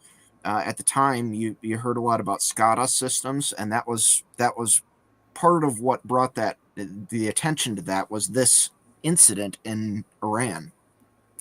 So they had to figure out a security vulnerability in that software and in the operating system to get to it, and they had to figure out how to cross an air gap where things weren't connected to that network directly. So they had to engineer a way to have a vulnerability cross that on like a flash drive, if I remember correctly. But to get that to them, they also had to infiltrate the computers that were connected to the internet outside of that air gap zone. And so they had to figure out vulnerabilities there to be able to hide the software on the flash drive, to get to the SCADA systems, to break into the operating system, to break into the SCADA software, to mess up the centrifuges. The whole thing was it was brilliant. And if I could ever, I would love to meet the guys that did it and shake their hands, and just, that is the most impressive hacking I have ever seen. But on the other hand, if I was on that team, it would be the greatest honor for me ever if nobody ever found out who I was. Are these people still alive? No one knows Nobody who they are. Nobody knows who they I are. would submit they're probably not alive if any of this leaked out. It was theorized that it was a joint operation between the U.S. and Israel, but nobody ever fessed up to it. Well, the truth of the matter is that our country it's is just fun to watch it from the outside is what's really fun, because there's people out there that are way smarter than any of us sitting in this room right now. And it goes back to that asymmetric threat model of, even with Iran's nuclear program, as many things as they did to try and guard that, there are some people that just live for trying to break into and outsmart someone's defenses. Well, and watching that was just that was such a brilliant thing. Those guys that is the most impressive hacking that I have ever seen. Well, and did the world a great service, really. Well, yeah, but there's one thing that's overcome this country and part of the cancer that I haven't mentioned, and that's a term called analysis paralysis. I mean, there's so many people in this country of their intellectual conversations that they'll talk about it and talk about it and talk about it and play the if game to the point where by the time they're finished, when it may be just a monstrous problem that something needs to be done, they've intellectually discussed it to where they've decided to do nothing. And we're in a situation in this country, even with what happened last Thursday and Friday, to where it'll be intellectualized to the point where many people will decide not to do anything. And that's just the world we live in. Well, and with that said, I think there's a lot of brilliant people out there that are just going to screw with them all to their last breath. And my hat's off to anybody that does that. It's a wonderful time to be alive and to realize that you can't kill the American spirit, no matter how hard they try. There are some of us out there that will never stop fighting, that will never sit back and will never quit. And we will spend our entire lives, pissing the whole world off if we need to try to write this for our friends and families and such. And I think I'm a lot more positive than you are, Bob, on this, because I think that there are people that are willing to put themselves forward, like yourself. and like Ralph and such, who work tirelessly to expose and deal with these kind of threats, and people that have stood up against all odds, such as like General Flynn or President Trump, the rightful president of the United States, or Admiral Rogers. Have you ever read what Admiral Rogers has done? That guy is amazing. And, and they'll never stop fighting the evil in the world and protecting those they love. It's not that they hate the evil, though they hate the evil, but they're fighting for what they love. And when you have that behind you, fighting for what you love or the good in the world, and being willing to step in the way, and even if you lost your life, it'd be worth it. And I think there's a lot of people out there like that. I mean, certainly you are like that. You went through combat, and there's a lot of people out there that feel that same way, that they are willing to lay their life down because of the love they have for the other people around them in their country. And I just hats off to everyone out there that's done that. It's a wonderful time to be alive, to see this coming to basically a head. And all those things that have been around for so many years are being exposed. It never changed it from yesterday. What changed is we have knowledge of what's always been there, or been there for decades. And now if we unmask it, we can fight it. And that's a good thing. So I think that's a great place to be in. So we're going to leave everybody with that, because I do believe in that. And I believe in the United States, and I believe in the fact that there are good people out there who care. And I believe that all of us can step forward and become part of this wonderful system, and say, if the system goes down, okay, great. What are we going to do? We're going to invite people over. We're going to try to figure out how to feed each other. We're going to step up and help each other. And just as you've done, and Ralph's done, and Bill and Karen and all the wonderful people out there, and we're going to be okay. We'll get through this, and we'll help each other in the process. And it's a wonderful thing. Well, I just, if you don't mind me saying, everything I've done is to succeed, not to fail. And what I'm depending on in my life or people that are finally going to come to the conclusion that they're really concerned about self-preservation. And so, I've got technology that can really clear up a mess. So everything I've done, and it is the truth, I worked so hard on this that I had to go in the hospital for 30 days. I underwent 4 major operations, and by the grace of God, I'm actually 100% healthy, as if it never happened. So it was very, very difficult and very tedious. A lot of people don't seem to like that, but I did not do this to fail. Mm-hmm. Well, and I think if we all get in together and use our time and our talents and everything that God's given us to help each other, this is going to be a great world, because we can defeat this kind of evil. And, we can all work together to have a better future going forward. And I just love that about our opportunities here, and a mindset for serving others and that sort of thing. I think it's important. So let's just say a prayer, and we're going to end our day here today, and go make the world a better place as soon as we close down here, because we've got opportunities every minute of our day. Dear Heavenly Father, thank you so much for Bob and Ralph and Karen and Bill and all the wonderful people out there that are fighting for this nation and are standing for something, seeing a problem and going to work to fix it. There's people all over this world that you have put in place to fix lots of problems, not just one, but all of them, because they're all important. And all the gifts that you've given us and the things you put on our hearts to change things never comes down to one person.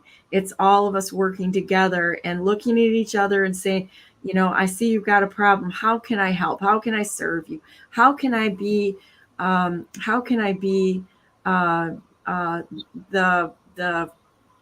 the solution in the hour when we're called? And we thank you for putting us into that position. Thank you so much for giving us always peace that passes understanding, whatever comes our way. And also knowing that you have put the path in front of us. The path is always good. You might change our directions a little bit. You might change the way we look at the world. You might do things, all kinds of things, but it's always going to be to give us something better. And we trust you every step of the way. You're always good all the time.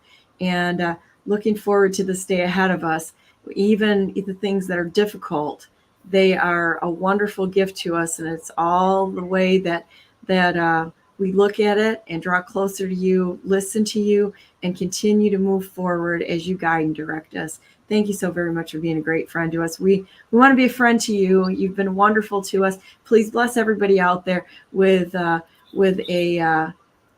peace, that your peace that passes understanding, with strength, with wisdom, with discernment and knowledge, as well as a calm heart, steady hand to anything that we undertake, because you will give us everything we need in your time, in your space, accomplishing your goals. And may your kingdom be on earth as it is in heaven.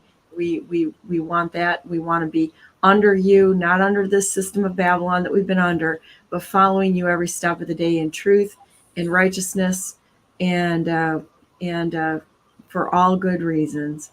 In the precious name we pray of Jesus Christ. Amen. Thank you guys so much for being here. Have a great day. Have a great day today. And how do they get a hold of you, Bob? Pardon me. Oh, Bob at cyberdetectionservices.com. That's Bob at cyberdetectionservices.com. My cell phone is 615-478-9624. 615-478-9624. The most amazing thing, I'll leave you with, is super positive. Okay. Here's what I do to show people what I can solve. You go into the firewall rules where there's hundreds, several hundred, maybe 1,000 Microsoft firewall rules. My technology is so powerful, I click one button, they're all gone. Nobody's ever heard of that in the United States. I click one button and I repopulate everything with my rules. That's not supposed to be possible. I'm in total control, and I can legally control Windows Defender. That's just in the right direction. That's great, because you're giving everybody a place to go if they're afraid or they want to have an action. And I think that's wonderful. Say your phone number again so people can find you, please. 615-478-9624. 615-478-9624. I'm not real big answering the phone. If you'll just leave me a voice message, I'll get back to you. That sounds great. Well, thank you for sharing that today. And I'll post the article that you put out there to make sure that everybody can see what's going on, so that they have the ability to have that information that you put together. I find your information absolutely wonderful, because I think that you distill it down into something that's very easy to understand. And I love that. So everybody have a great day. Okay, this is where you go to brandenburgforgovernor.com, because I'm the best non-conceder who has ever not conceded in the history of the United States. And we're not going to concede. We're not. By the way, I'm glad President Trump's visit to Michigan went well. Yeah, I am too. I was a little concerned about it because he was going into the belly of the beast here in Grand Rapids, and I think that all of us who see threats, we need to say something, and we need to be able to say it however we want and we feel like we need to say it, because we're all gifted in having different ways to look at things. And I think I'm glad you brought that up, because it was a concern for many of us. I heard a lot of people saying, hold the phone here. He's going right into enemy territory. And I hope after that last assassination attempt that people are actually watching out for him and protecting him and his beautiful family, who has served this country in an absolutely unbelievably stellar way. We are just thankful for everyone who has served. Well, I want to ask you a favor. You see, I worked in reserve law enforcement assisting, never took a dollar for over 20 years. And I still have a state of Tennessee badge, and I'm certified in security. And I've worked a lot of perimeter security. And usually you see the rule of thumb is that when you have a visiting dignitary, if he's in town for an hour, there's usually about 1,000 page security plan generated, because of all the routes, everything involved with the threat environment. And the bottom line is this: there's a security plan. All the threat environments are supposed to be established. All threat environments, all positions are supposed to be identified, secured, and guarded. There's supposed to be several eyes looking at the security plan. How in the world did a building approximately 150 yards away from President Trump with in higher positions, how was that not in the security plan? And how was it not identified, secured, and guarded with a post? With a post there. There's supposed to be several eyes. There's not supposed to be one person. How in the world was something like that missed? So the bottom line to all this is that there's this catastrophic failure of these threat environments that were never even reviewed. This is the question, Donna. So if you could, with all your contacts, with everything going on in this assassination attempt, there are these bureaucratic failures, and you're talking about people's lives here. I agree. That's why I was trying to blow the warning on that. It's like they botched it in Butler. There was a massive problem there with an FBI agent that was sitting right there, and all this other stuff. They botched it, and it's like if they're going to come into Grand Rapids, the head of the snake, somebody better be paying attention to this, because it's not just President Trump that would be at risk. It would be anybody that anybody anywhere, actually. But the point being is that, I just hope that they're moving forward to protect him and his beautiful family. And I'll tell you what, I just, he's a brave man. He's paying big bucks for that private security service. I can't say that I blame him. I mean, I just, in the latest news, I hope you don't mind me saying this, is that obviously we all know now there's an FBI investigation, but the Department of Homeland Security has opened their own independent investigation. So you've got, the Justice Department and DHS with these two independent investigations. My Jedi Knight powers and my mind reading skills are pretty rusty. But, this administration, Biden administration, these agencies are not playing well together. No, not at all. So with that said, that's okay. We got God to rely on and such, and we might be a little. It's all imploding. All this evil. Yeah, and it's good. It's good to look at and evaluate it, and be able to go into the rest of the day too, and know that it's not hopeless. We just got to keep going and refuse to quit and lay down. With that said, God bless you all. God bless all those whom you love, and God bless America. If you don't have a good example, be one. Do something today. Pick something out today that you can do to bless another person, to make this world different, to plan on maybe some preparedness and such. You know what I'm going to do today? I'm making sauerkraut today. I got a new crock, so I thought I would start making sauerkraut today. And I've never mastered fermentation. I've done pretty much everything else, but fermentation has never been something I've done. So I've been watching videos. I've got my new crock, a couple of heads of cabbage, and I'm going to make sauerkraut today.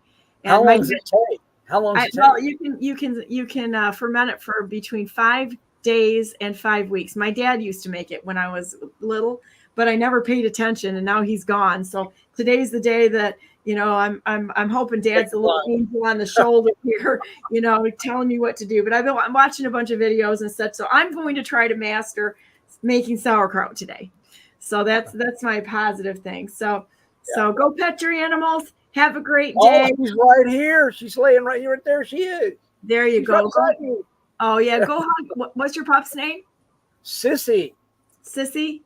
Yeah, she's a therapy pup. She loves kids. Yeah. She doesn't like the deer. She doesn't like the deer in my yard. She don't like that, but she loves.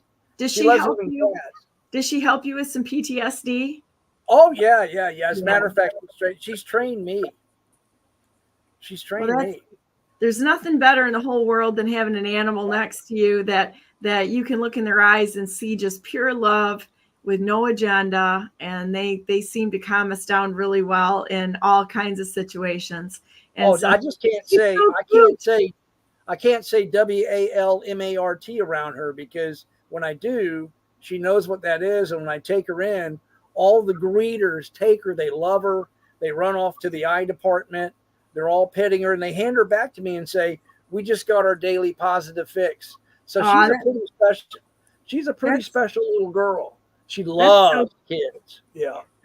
That's so precious. Oh, she's very cute. We should go to Walmart today and buy her a. Oh, sorry. I said it. You see her ears? Can you see her ears? Look at her face. Then She's look at pretty her face. smart. Yeah, She's take just her to annoyed at me. take her to the W word and buy her a little doggy biscuit or something. So. Oh my gosh. Oh my gosh. All right. Well, listen, y'all have a great day. And look, I want you to know Thanks, Bob. from this point going forward, you know, I'm trying to be as positive as anybody can be. We're just in a mess. We don't have to be afraid, though. It's going to be okay, and we just have to take the day as it comes. Look at what's coming in front of us. Do our best with what we have. Trust God. Pray, and you know what? Answers always show up when you least expect it. When you trust God and say, "All right, God, Jesus, take the wheel here. This is out of my control," and really good things happen. Like I can tell you some wonderful, wonderful stories about actually seeing and experiencing God walking me through some very, very volatile situations. And you can have that peace of God and then watch things happen that you'd never imagine would even be possible. And I think that's what he likes the best, is he likes impossible odds, where it becomes not about us, but it becomes about him taking care of us as his children when things aren't going so well. And when we let that go and say, you know, today's going to be okay. God's going to take care of you. He's going to take care of your puppy. He's going to take care of all of these threats that we have. And he's uniquely equipped people such as yourself and Ralph and myself to handle problems that are coming our way. And we may not know exactly what that looks like. We may have to take it one step at a time, but it's going to be okay, because each step we take, we'll have the answers as we go. And you know, you're smart. We have smart people out there. It'll be okay, because we'll be able to punt our way through things. And if one way doesn't work, we'll find another way, and God will open up doors and windows for us, and we can elegantly and confidently walk forward, knowing that there's no problem that's too big for all of us to walk through together, and we'll help each other. It'll be for preservation of each other. There's a wonderful story that I like to bring up once in a while. Guy goes up to, he dies, and he meets God, and God takes him down through rooms to see. First he shows him a picture of our room, and people all have 4-foot forks, and they're starving to death, and they're trying to feed themselves. And God goes, that's hell. They're trying to feed themselves with these 4-foot forks, and they can't reach their mouths. They go to the next room, and he says, and this is heaven, and there's 4-foot forks, and people are using them to feed each other, and they survive and they help each other. That's the future we're walking into. And I think it's a really good thing to keep in mind. If you fall down, I can pick you up. If Ralph falls down, you can pick him up. We can pick each other up, and it's going to be okay. And I really think that's the way that God intended this. So you know what, everybody, have a great day. Be the example if you don't have one. Thanks for being on today, Bob. I've got to go here. Yeah, have a great day. Ralph, it's nice talking with you. And you guys have a wonderful time talking nerd stuff here. I'm sure of it, you know, and this would never end. So have a great day, guys. And I'm not sure exactly what's going to happen on Thursday and Friday, because looks like I'm going to be traveling, but I think I'm going to be playing some interviews from Turning Point, or I might have my citizen journalist panel come on and just take the wheel while I'm gone. So have a great day, and I will be in communication. And we'll talk to you later. Bye-bye. Bye-bye, everybody.